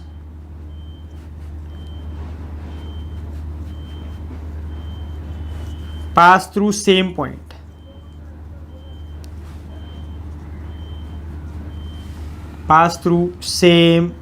So moment of inertia for body, about an axis perpendicular to the plane of body is equal to sum of moment of inertia of the body about the two axes lying in the plane of the body, such that all the three axes pass through the same point. So जो perpendicular axis है उसका जो moment of inertia होगा वो हमेशा summation होगा, किसका? Moment of inertia of the two axis lying in the plane. So बोलो यहाँ पे परपेंडिकुलर कौन है? Z axis. तो उसका मोमेंट ऑफ इनर्शिया क्या है? I Z. बोलो यहाँ पे इन द प्लेन कौन सा एक्सिस है? X axis and Y axis. So बोलो इसका मोमेंट ऑफ इनर्शिया क्या है? I X. इसका क्या है? I Y. So I Z जो परपेंडिकुलर वाला है वो ये दोनों के मोमेंट ऑफ इनर्शिया का समेशन होगा. So I Z will be equal to I X plus I Y. मान लो यहां पे वाई एक्सिस होता, यहां पे एक्स होता, यहां पे जेड होता. सो आई वाई क्या होता? आई एक्स प्लस आई जेड, क्योंकि अभी एक्स और जेड इन द प्लेन है और वाई परपेंडिकुलर है. मान लो यहां पे एक्स होता और यहां पे वाई और जेड होता. So Ix will be equal to Iy plus Iz, क्योंकि x is perpendicular, y and z lie in the plane. So ऐसा तीनों पॉसिबिलिटी है. हमने क्या कंसिडर किया है? Iz is Ix plus Iy. So the moment of inertia about an axis perpendicular to plane of body is equal to sum of moment of inertia of the body about the two axes lying in the plane of the body, such that all the three axes pass to the same point. And can I say all the three axes are perpendicular to each other? So ऐसे find out कर सकते हो. इसका भी मैं एक example दे सकता हूँ आपको, एप्लीकेशन में भी आएगा ये. मान लो अगर ऐसा कंसिडर किया कि यहाँ पे एक ऐसा एक रिंग है. सो बोलो ये उसका एक एक्सिस है जो कहाँ से पास हो रहा है? सेंटर ऑफ मास से and it is perpendicular to the plane of the body, ऐसा। सो मान लो ये है, इसके अलॉन्ग इसका मोमेंट ऑफ इनर्शिया क्या होगा, आई सी ना, कैन आई से ये जेड एक्सिस है, ऐसा ही कंपेयर कर रहा हूँ। सो ये क्या हो जाएगा, आई जेड ना। अब मुझे इसका moment of inertia find out करना है along an axis passing through its diameter. सो बोलो डायमीटर क्या होगा, ये डायमीटर होगा ना, और डायमीटर किस में लाई करता है, in the plane of the body. So can I say ये एक्सिस अगर डायमीटर के अलॉन्ग है like this, so can I say this axis of rotation is along X axis and it is along the diameter. So इसके along जो moment of inertia होगा वो क्या होगा, I X, and this will be along the diameter, मतलब moment of inertia क्या है, along the diameter ना, आई डी। बोलो कैन आई से diameter can be along Z axis also ना। ये तो मैंने diameter along X axis consider किया था, एक्सिस ऑफ रोटेशन को भी एक्स एक्सिस के अलॉन्ग कंसिडर किया। बोलो डायमीटर ये भी तो हो सकता है ऐसा, ये भी तो डायमीटर हो सकता है ऐसा, like this. So can I से इसके अलॉन्ग भी एक्सिस ऑफ रोटेशन हो सकता है along the diameter, this is also along the diameter only ना, this is also along the diameter. So बोलो ये कौन सा एक्सिस के अलॉन्ग लाई कर रहा है, वाई, ये भी moment of inertia along the diameter होगा। अरे ये भी डायमीटर है तो इसके अलॉन्ग भी एक्सिस है, ये भी डायमीटर तो इसके अलॉन्ग भी एक्सिस है, सो ये भी अलॉन्ग द डायमीटर, ये भी अलॉन्ग द डायमीटर, दोनों का मोमेंट ऑफ इनर्शिया कैसा होगा, same. So can I say ये क्या है, आई डी, ये क्या है, आई डी, ये क्या है, I C, this is I Z, I X and I Y. बोलो परपेंडिकुलर कौन सा है, I Z, in the plane कौन सा है, I X and I Y, along the diameter, diameter in the plane ना। सो बोलो क्या हो जाएगा, I Z will be equal to I X plus I Y, जो क्या हो जाएगा, I D plus I D बराबर है, और ये क्या होगा, आई सी। सो बोलो आई डी क्या होगा, आई सी बाई टू। बोलो रिंग के लिए, रिंग है, रिंग के लिए आई सी कितना होता है, एम आर स्क्वेयर, है ना, along it centre of mass, तो कितना आएगा, M R square by two. So मुझे ये एक्सिस का पता था, अब ये एक्सिस के along, that is along the X axis, और ये एक्सिस के along the Y axis moment of inertia कितना है वो मैंने फाइंड आउट कर लिया, और ये दोनों एक्सिस किसके अलॉन्ग है, अलॉन्ग द डायमीटर, तो कितना आया, M R square by two. So देखो इससे मैंने इसका फाइंड आउट कर लिया, और ये एक्सिस कैसा था, परपेंडिकुलर, इसलिए इसको मैं क्या कह रहा हूँ, perpendicular axis theorem, it is said to be perpendicular axis theorem. I hope class this is very much clear with you. So now class we are done with parallel axis theorem and perpendicular axis theorem. So अभी हमने ये देख लिया कि parallel axis theorem कैसा होगा, क्या होगा, परपेंडिकुलर एक्सिस थ्योरम कैसा होगा, और वो किसके लिए एप्लीकेबल है। Now class next is we move on to moment of inertia of different bodies about different axis of rotation. अभी हमको हर एक अलग अलग बॉडी के लिए अलग अलग एक्सिस ऑफ रोटेशन पे उसका moment of inertia find out करना है, और ये हम parallel axis theorem and perpendicular axis theorem के हेल्प से करेंगे। मैंने आपको लास्ट टाइम भी कहा था, मैंने आपको लेक्चर के स्टार्ट में भी कहा था कि parallel axis theorem and perpendicular axis theorem are the two theorems which are used to find out moment of inertia for different bodies along different axes. Yes or no? So class अभी हम लोग हर एक अलग अलग body लेंगे one by one, and for different bodies हम different position पे उसका एक्सिस ऑफ रोटेशन कंसिडर करेंगे, एंड फिर by using parallel axis theorem and perpendicular axis theorem हम देखेंगे उसका मोमेंट ऑफ इनर्शिया क्या आता है। सो क्लास हमने लास्ट टाइम डिफरेंट बॉडीज के लिए उसके नेचुरल एक्सिस के along, that is centre of mass से जो पास होगा वो एक्सिस के along moment of inertia find out किया था। सो उसी के रेफरेंस से हमको हर एक अलग अलग position of axis of rotation के लिए moment of inertia find out करना है। सो क्लास अंडरस्टैंड करना, सबसे पहले हम लोग बात करते हैं about a ring, we talk about a ring. So the very first axis by default is passing through centre of mass. So सबसे पहला एक्सिस, अब क्लास में यहां पे जो स्टेटमेंट लिख रहा हूं, this statement is very important. यहां पे एक्सिस को जब मैं डिस्क्राइब करूंगा, सो इसका जो स्टेटमेंट है बहुत इंपॉर्टेंट है, क्योंकि यही स्टेटमेंट आपके एमसीक्यू में होगा। This will be the statement which will be used in the MCQ. So understand करना, the very first axis is axis passing through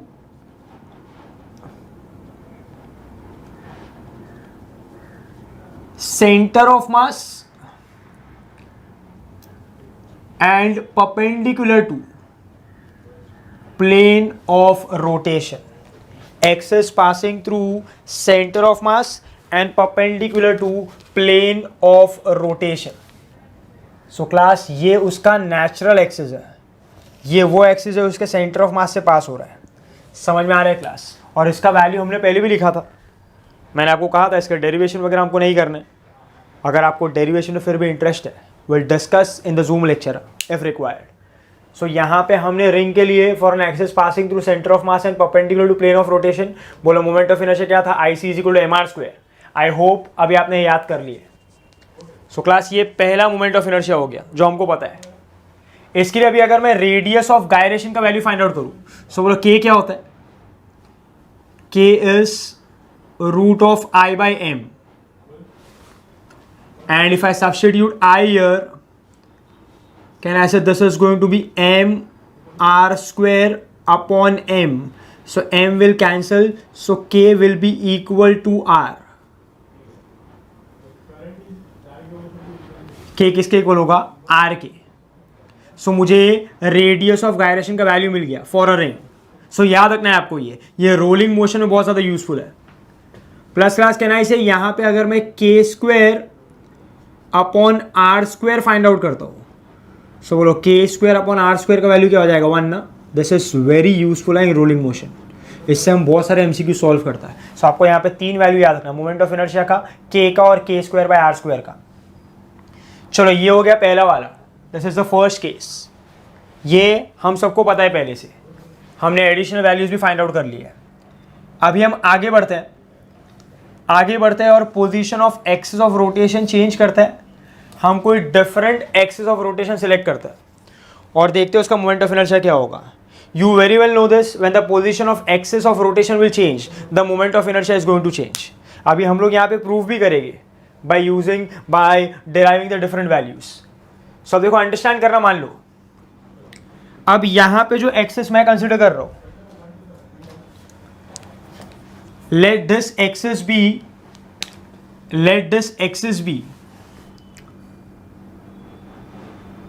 passing along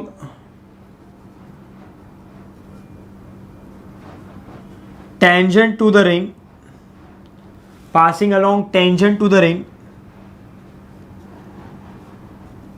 and perpendicular to plane of rotation.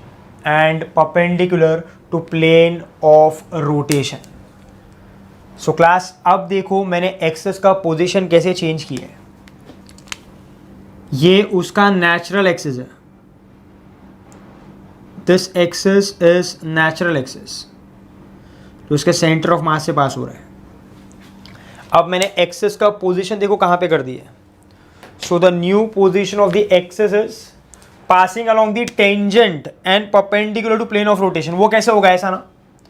सो देखो tangentially पास होगा, मतलब tangent form करेगा और plane of rotation को, यहां पे ये रिंग को वो कैसा होगा, परपेंडिकुलर. तो ऐसा, like this is the new position of the axis of rotation. So पहले वो यहां पे था एक्सिस ऑफ रोटेशन, अब वो यहां पर है. बोलो इनके बीच में डिस्टेंस कितना है, परपेंडिकुलर.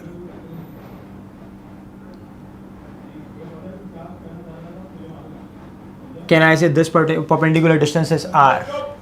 ये परपेंडिकुलर डिस्टेंस कितना है, आर.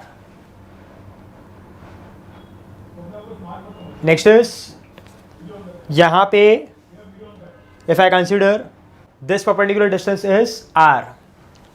नाउ क्लास नेक्स्ट, अभी हमको ये पर्टिकुलर एक्सिस के along moment of inertia find out करना है. सो कैन आई से ये जो एक्सिस है ये सेंटर ऑफ मास के अलॉन्ग पास हो रहा है.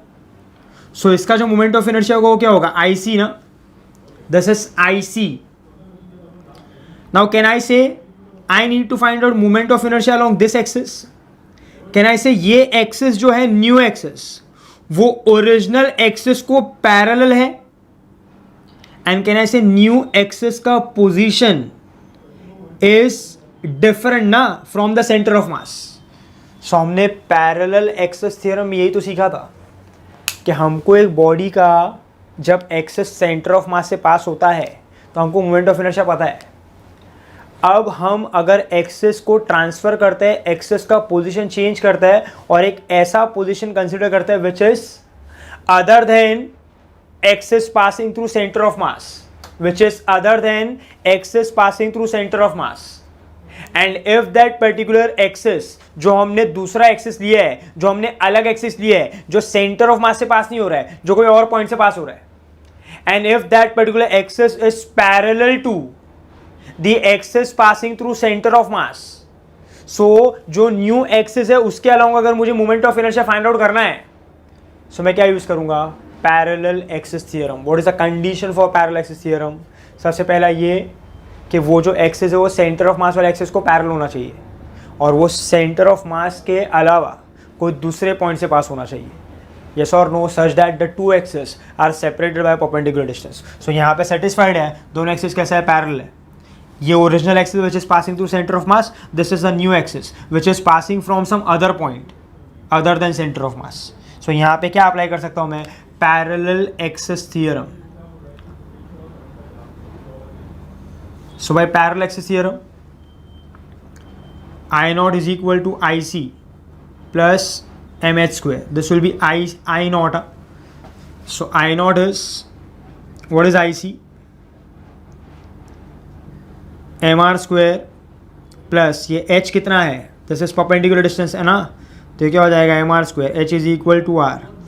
सो बोलो आई नॉट क्या हो जाएगा, 2mr स्क्वायर. ये फॉर्मूला होगा इसका, this will be 2mr square. So this is the value. So बोलो अभी k का वैल्यू यहाँ पे क्या होगा,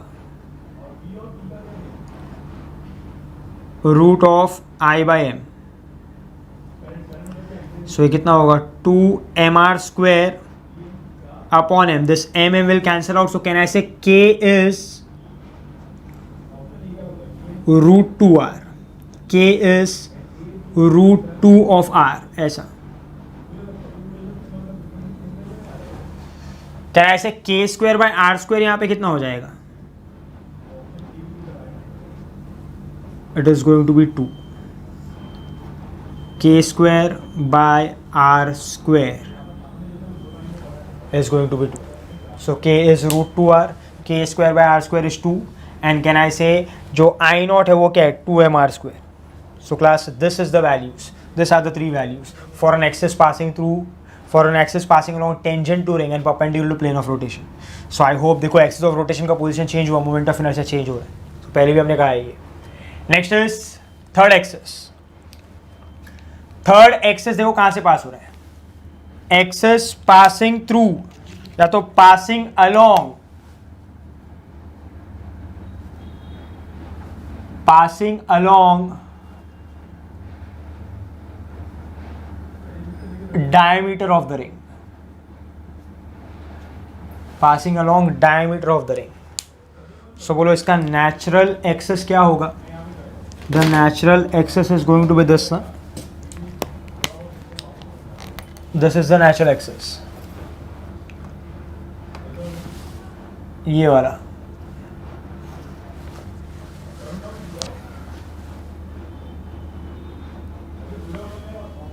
सो यहाँ पे मोमेंट ऑफ इनर्शिया क्या होगा इसके अलोंग, IC. एक्सिस क्या होगा, इफ आई कंसिडर IC, ये है IC. अब मेरा जो न्यू एक्सिस है वो किसके अलोंग है, अलोंग द डायमीटर. सभी डायमीटर के अलोंग है तो वो तो कोई भी एक्सिस के अलोंग पास हो सकता है ना. इसका मतलब ये कहना है इसे कि if it is along the diameter so it can pass along x axis ऐसा. सो कहना है इसे ये जो एक्सिस है ये किसके अलोंग है, एक्स एक्सिस. यस और no, this is along X, और ये किसके अलोंग पास हो रहा है, डायमीटर. सो कहना है इसे इसका जो मोमेंट ऑफ इनर्शिया होगा वो क्या होगा, moment of inertia along the diameter, ID ना. बट कैन आई से ये axis can be along Z axis also ना, फिर भी तो अलोंग डायमीटर ही है, it is along the diameter only. So मान लो यहाँ पे z क्या पे मैं y ले रहा हूँ, जैसे हमने डेरिवेशन भी किया था, और ये कौन सा एक्सिस होगा, z. ये तो हम डिसाइड करते हैं, हम चेंज कर सकते हैं, हमने डेरिवेशन भी बताया था आपको. So nothing is new here, ये z है. सो बोलो Ix, ये जो एक्सिस है which is passing along the x axis, that is also passing along the diameter, this particular axis which is along the y axis that is also along the diameter. So ये दोनों axis same ही है. This both axis of rotation is same along the diameter. सिर्फ एक x axis के along है, एक y axis के along है, बट दोनों का काम एक ही है, दोनों काम एक ही तरीके से कर रहे हैं. along the diameter है ना, ये भी diameter हो, ये भी diameter हुआ. So ये भी ID, ये भी ID. So अब मुझे ये डायमीटर के along मोमेंट ऑफ इनर्शिया कितना होगा ये फाइंड आउट करना है. So how do you find out this, हम कैसे फाइंड आउट करेंगे.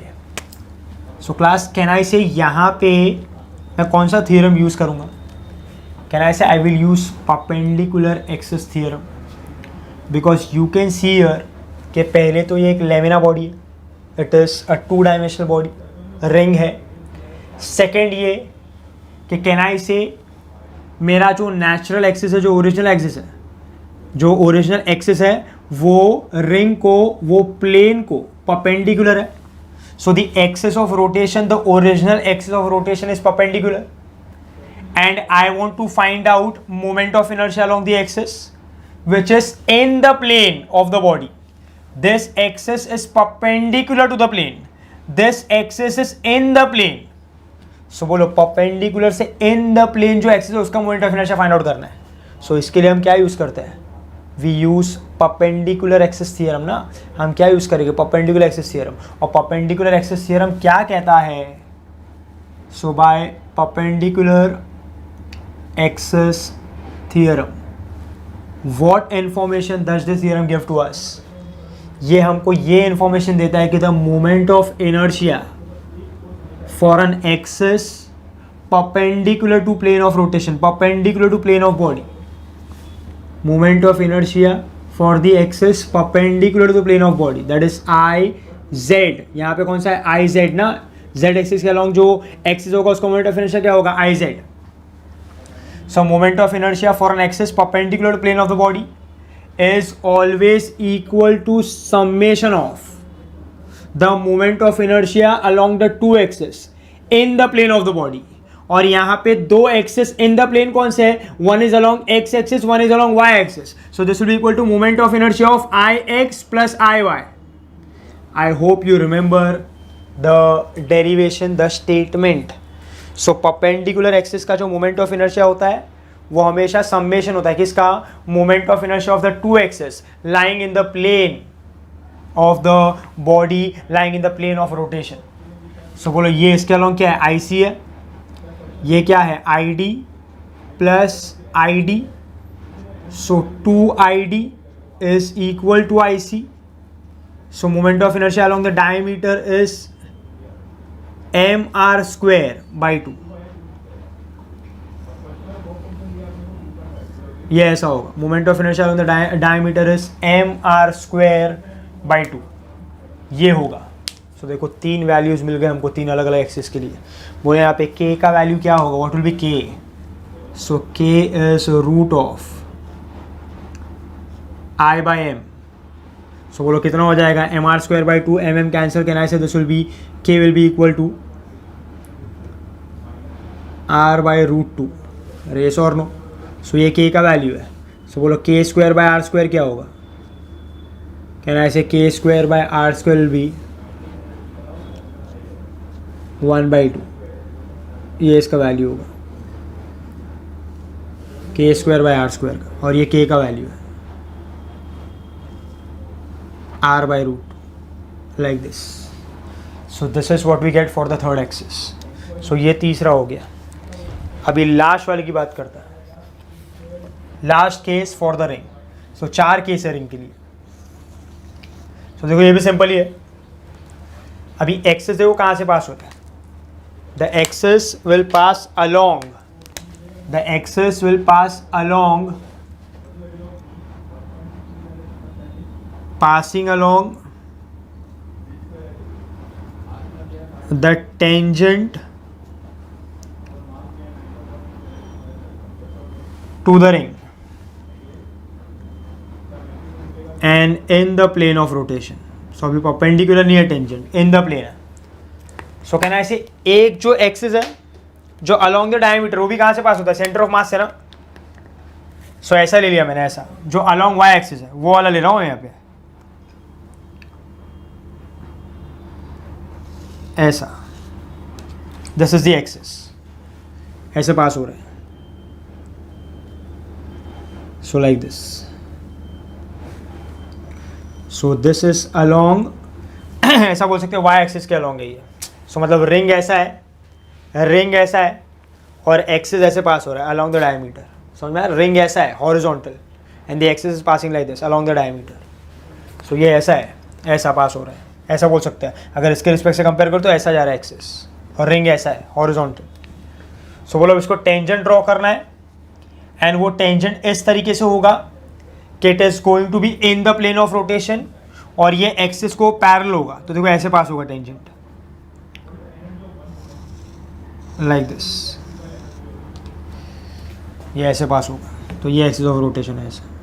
समझ में आ रहा है class? So it is something like this. मैं यहाँ पे अगर थोड़ा सा बड़ा बना के बताऊँ तो ऐसा है, ये रिंग है, तो बोलो एक एक्सिस कैसे पास हो रहा है, ऐसा भी ड्रॉ कर सकते हो आप कि एक्सिस ऐसा है ना, along the diameter like this, और इसको टेंजेंट ड्रॉ किया ऐसा। सो टेंजेंट ड्रॉ किया है and it is in the plane of rotation. So कहना है this tangent is in the plane of rotation, और ये वाले एक्सिस के साथ ये कैसा है, पैरेलल है। सो ये किसके अलोंग है, एक्स एक्सिस। ये मैंने किसके अलोंग ड्रॉ किया है, वाई एक्सिस। सो ये वाई है, सो ये भी अलोंग वाई है, ऐसा ये वाले, इसको समझ में आ रहा है क्लास? सो टेंजेंट अभी परपेंडिकुलर नहीं है, in the plane of rotation है, और डायमीटर वाले एक्सिस को जो सेंटर ऑफ मास से पास हो रहा है उसको पैरेलल है। सो कहना है this axis is passing through centre of mass ना, और ये एक्सिस उसको पैरेलल है, और उनके बीच में परपेंडिकुलर डिस्टेंस कितना है, आर है। सो कहना है this axis is parallel to the axis passing through centre of mass. So original axis को पैरेलल है and it is separated by perpendicular distance. So बोलो इसके अलोंग अगर मुझे movement of inertia find out करना तो ये क्या होगा, आई नॉट, यहाँ पे क्या होगा, I C. So tell me by parallel axis theorem,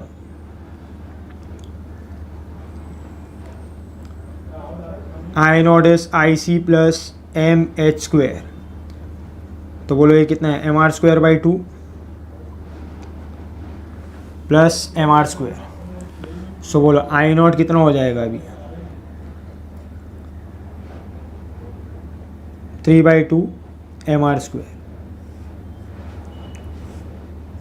this will be the formula, this will be the formula for this. So ये इसका फॉर्मूला आएगा इस तरीके से। सो आपको समझना चाहिए अभी ये एक्सेस वगैरह जो स्टेटमेंट लिखा है एक्सेस के, वो बहुत ज़्यादा इंपॉर्टेंट है। एंड लास्टली बोलो यहाँ पे क्या होगा, इफ आई कंसिडर, बोलो मुझे क्या फाइंड आउट करना है, के। सो कहना है ऐसे के विल बी इक्वल टू, ये अगर दिखाई नहीं दे रहा होगा तो यहाँ पे लिख देता हूँ मैं, I naught is 3/2 M R square. I have just return the value here, बस ये अगर मिस हो जाएगा अगर स्क्रीन में तो। So I naught is 3/2 M R square. So कहना ऐसे के क्या होगा, root of I by M. So कहना ऐसे के will be equal to 3/2 M R square upon M. So ये गया, तो के कितना होगा, रूट ऑफ 3/2 आर। सो ये के का वैल्यू है, this is the value of K, and what will be K square by R square.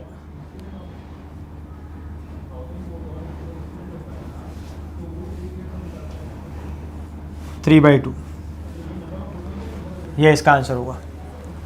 So this is the answer for this, ये ऐसा होगा। सो ये हमने चारों केस के लिए for ring moment of inertia K and K square by R square find out कर लिए। सो आई होप ये सब क्लियर है आपको। So this are the total 4 cases for ring which you have to remember, very very very important है। एक आएगा तो बाकी सब अपने आप समझ लगेगा आपको। So this is what you have to understand. चलो इसके बाद सेकेंड जो होगा वो होगा डिस्क। ये फर्स्ट है, ये आपको नोट डाउन करना है।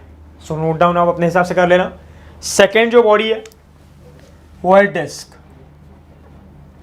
वो होगा disc.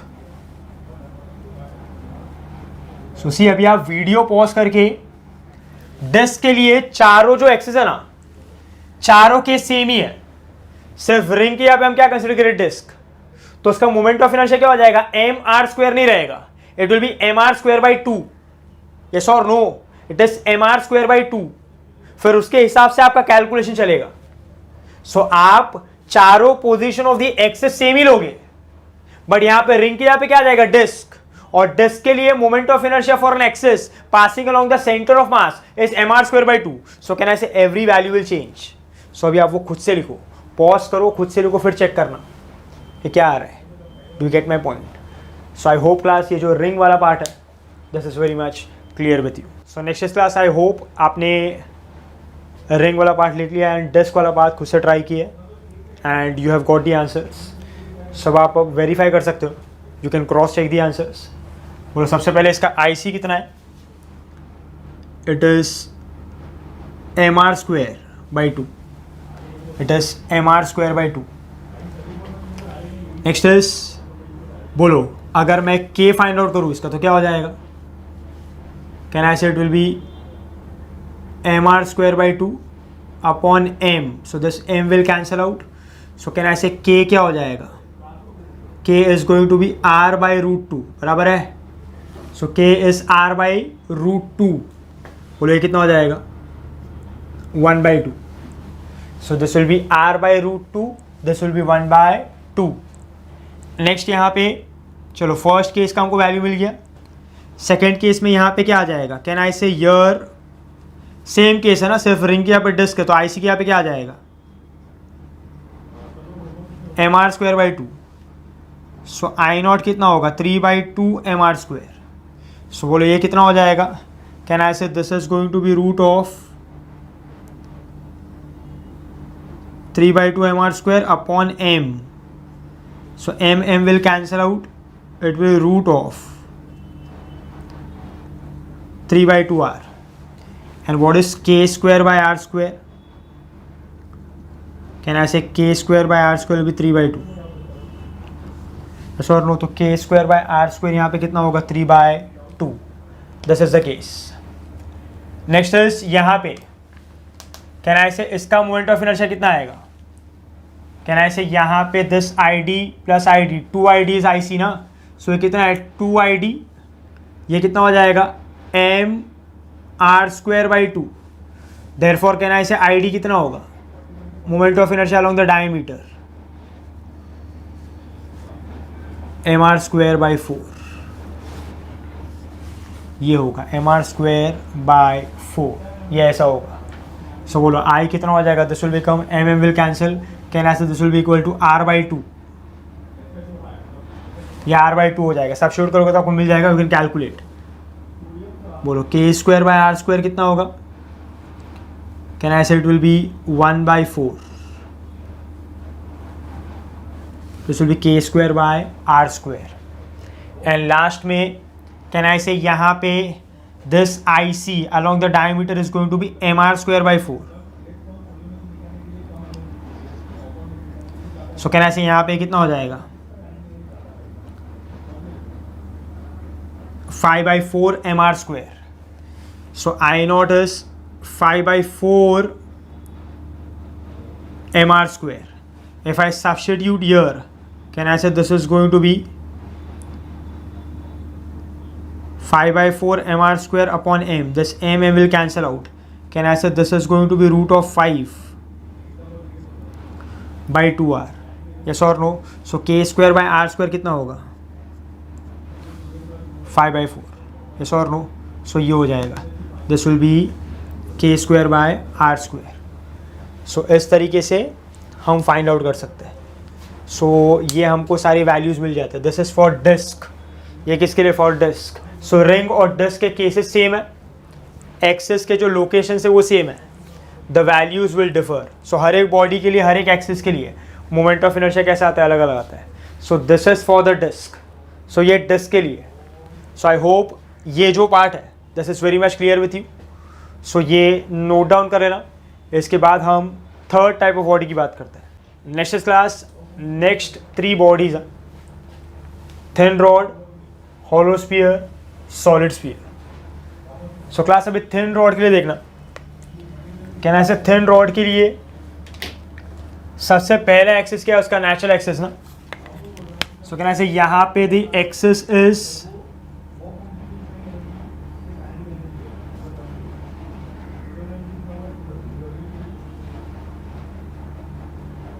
passing through center of mass and perpendicular to plane of rotation. Passing through center of mass and perpendicular to plane of rotation. Next is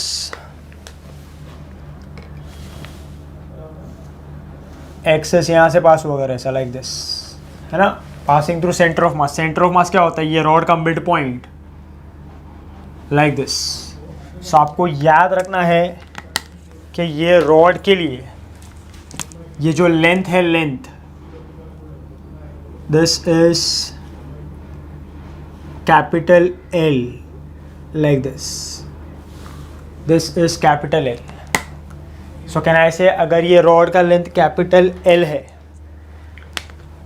सो अब यहाँ पे इसका मोमेंट ऑफ इनर्शिया हमने पहले से फाइंड आउट किया हुआ है. I C is M L square by 12. ये होगा आई सी का value, M L square by 12 like this. This is I C M L square by 12. So बोलो नेक्स्ट, अभी अगर मैं फाइंड आउट करता हूँ the value of k, so can I say k will be root of I by m. so बोलो ये क्या हो जाएगा? can I say this will be m l square by 12 divided by m. m will cancel out, this will be l by root of 12. so this is the value of k. so k is l by root of 12. Can I से अभी k bye are square की यहाँ पे ये क्या हो जाएगा? k by L square ना, क्योंकि यहाँ पे लेंथ है. So k by L square is 1/12. ऐसा होगा ये, या तो इसका ज़रूरत ही नहीं है यहाँ पे, इसको ऐसे ही रहने दो, हम इसका वैल्यू यूज़ नहीं करते हैं. So this is k is l by root of 12. बस इतना ही याद रखो, दैट इज़ फाइन. सो ये पहला हो गया. नेक्स्ट क्या होगा? Next axis will be, can I say next axis is going to be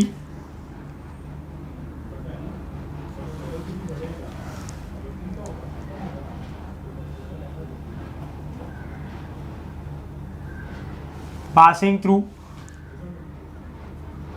center of mass, passing through one of the end, passing through one of the end. Axis passing through one of the end. So इसका natural access क्या है? This is the natural axis here like this. ये natural axis है उसका, ऐसा वाला. ये समझ में आ रहा है? सो ये I C passing through centre of मास.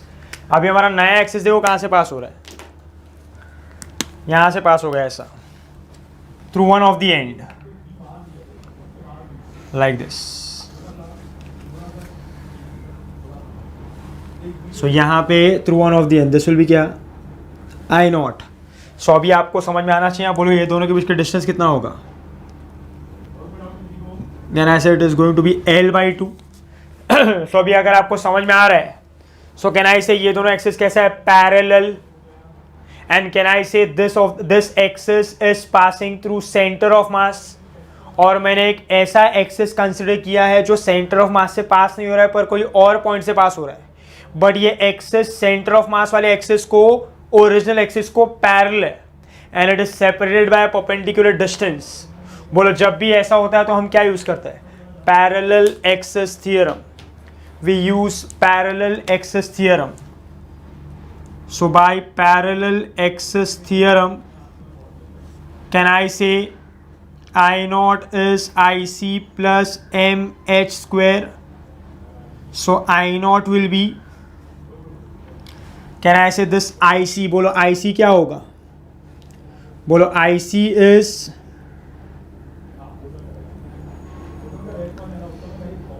यहाँ पे है ML square by 12 प्लस ये क्या हो जाएगा? ML square by 4, L by 2 का स्क्वायर. सो आई नॉट हो जाएगा एम एल स्क्वेयर बाई 3. ये होगा moment of inertia. This will be the moment of inertia. So moment of inertia for an axis passing through one end. बोलो k क्या होगा? k will be equal to root of I by m. So this will be mm cancel. So it will be L by root 3. So यहाँ पे k का value क्या होगा? L by root 3 ऐसा होगा. So ये फर्स्ट केस हो गया इसका and this is the second case. ऐसा बोल सकते हैं थिन रॉड का फर्स्ट केस, थिन रॉड का सेकेंड केस. सो ये दो केस है for thin rod. One of the axis passing along one of the axis passing along the center of mass and one of the axis passing through one of the end. So I hope ये दोनों case clear है आपको. Next बात करते हैं आगे. बोलो बात करते हैं about hollow sphere. Next is we talk about is hollow sphere. अब देखो हॉलो स्फीयर के लिए क्या होगा अंडरस्टैंड करना. सो हॉलो स्फीयर के लिए सबसे पहला एक्सिस कहाँ से पास होगा? Axis passing along its diameter. और जब वो डायमीटर से पास हो रहा है तो कहाँ से पास हो रहा है? सेंटर ऑफ मास से. यस और नो? सो देखो ऐसा एक्सिस होगा like this. Can I say this is the centre of mass और यहाँ पे ये अलोंग द डायमीटर होगा. सो इट इज लाइक दिस ऐसा.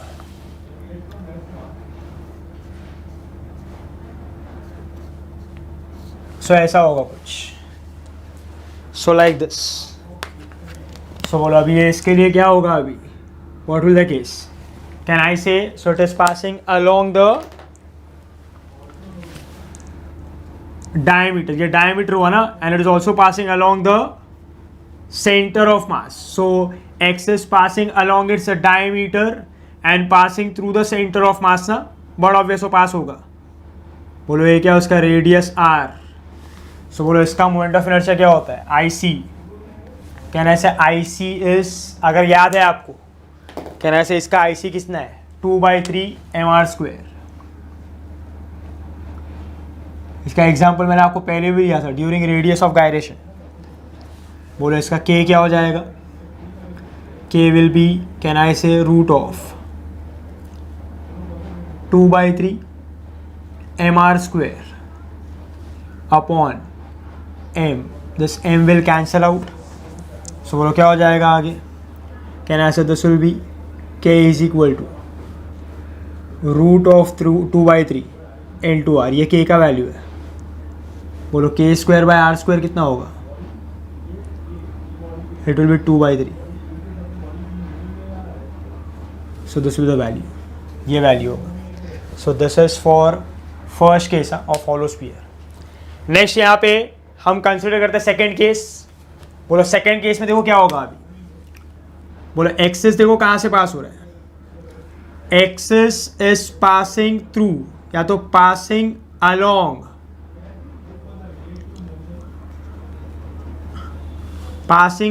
अ टेंजेंट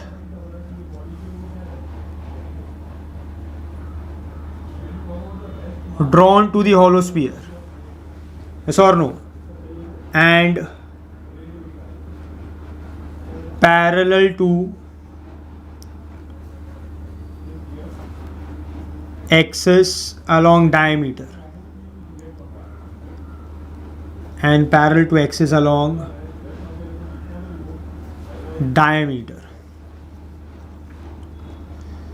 So हम सिर्फ ये स्टेटमेंट यूज कर सकते हैं. Axis passing along a tangent to the hollow sphere. So वो कोई भी पर्टिकुलर पॉइंट से आप पास करो, वो डायमीटर के एक्सिस को पैरेलल होगा. मतलब देखो अगर मैंने ऐसा कंसिडर किया कि अगर ये होलो स्फीयर है, सो अगर डायमीटर का एक्सिस ऐसे पास हो रहा है तो आप टेंजेंट ऐसे ड्रॉ कर सकते हो. अगर आपका एक्सिस ऐसे पास हो रहा है ओरिजिनल एक्सिस, तो टेंजेंट ऐसे पास कर सकते हो. सो अगर वो ऐसे पास कर रहा है लाइक दिस, अगर मैंने ऐसा कंसिडर किया, ये कंसिडर किया, तो अगर ऐसे पास किया अलोंग द डायमीटर तो ऐसे पास हो सकते हैं. समझ में आ रहा है? सो टेंजेंट जो है, टेंजेंट इस तरीके से पास होगा अलोंग द सरफेस कि it is always parallel to the axis along the diameter, that is the original axis. मतलब वो ओरिजिनल एक्सिस को पैरेलल है। समझ में आ रहा है क्लास? सो इसका ओरिजिनल एक्सिस क्या है? Along the diameter like this, ये है ऐसा, like this, and this is the radius. समझ में आ रहा है क्लास? एंड कैन आई से if this is the radius, बोलो न्यू एक्सिस कहां से पास होगा? Like this.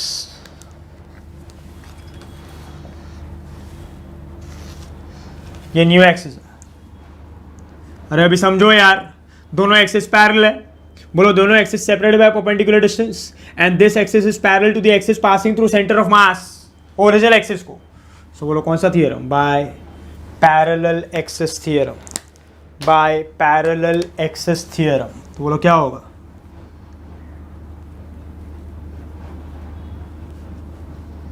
एक्सिस थियरम बोलो क्या हो जाएगा? I naught is IC plus MH square. Well, what is IC? 2/3 mr square plus mr square. So I naught is 5/3 mr square. This will the value for moment of inertia. Yes or no? सो ये इसका वैल्यू होगा आई naught is 5/3 mr²। सी मैं आपको और एक formula बताता हूँ फाइंड आउट के। सी के लिए आप शॉर्टकट यूज कर सकते हो, वो यहाँ पे अप्लाई करते हैं हम लोग। K is root of coefficient into R. K is root of coefficient into R. Coefficient मतलब क्या है? जो आगे वाला वैल्यू है वो कोएफिशिएंट हुआ ना, इनटू आर। सो बोलो के इज रूट ऑफ कोएफिशिएंट। बोलो यहाँ पे कितना है? Root of 5/3 into R. So ये के का वैल्यू होगा इसकी। यस और no? This is the value of K. ये ऐसा होगा रूट ऑफ 5/3 आर। थोड़ा सा मैं इसको ऊपर लिख देता हूँ ऐसा, रूट ऑफ 5/3 आर। अरे यस और नो? सो ये इसका वैल्यू होगा। बोलो नेक्स्ट अगर मैंने कंसिडर किया यहाँ पे k²/r² है, यहाँ पे लिख देता हूँ। सो k²/r² इज 5/3। k²/r² कितना है इसका? 5/3 ऐसा होगा ये। समझ में आ रहा है क्लास? सो ये वैल्यू ऑफ k ये फॉर्मूला से आया है, ये आप याद रख सकते हो। This is the way you can find out and this is what k²/r²। So I hope this hollow sphere is also clear with you. Next हम लोग डिस्कशन करते हैं अबाउट सॉलिड स्फीयर। देखो सॉलिड स्फीयर के लिए क्या होगा अभी? What do we get for solid sphere? तो सॉलिड स्फीयर के लिए क्या होगा? ये स्फीयर है। So can I say this will be solid ना? ऐसा ये सॉलिड स्फीयर है like this।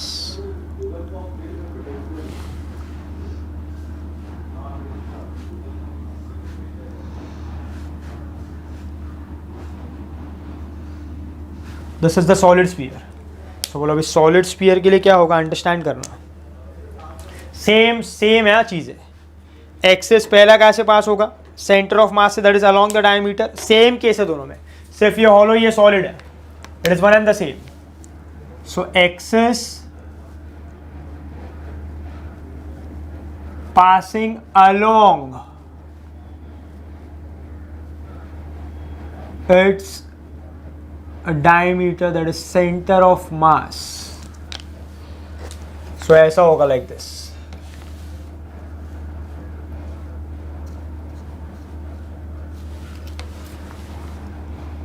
like this। तो ये क्या है? रेडियस आर ना।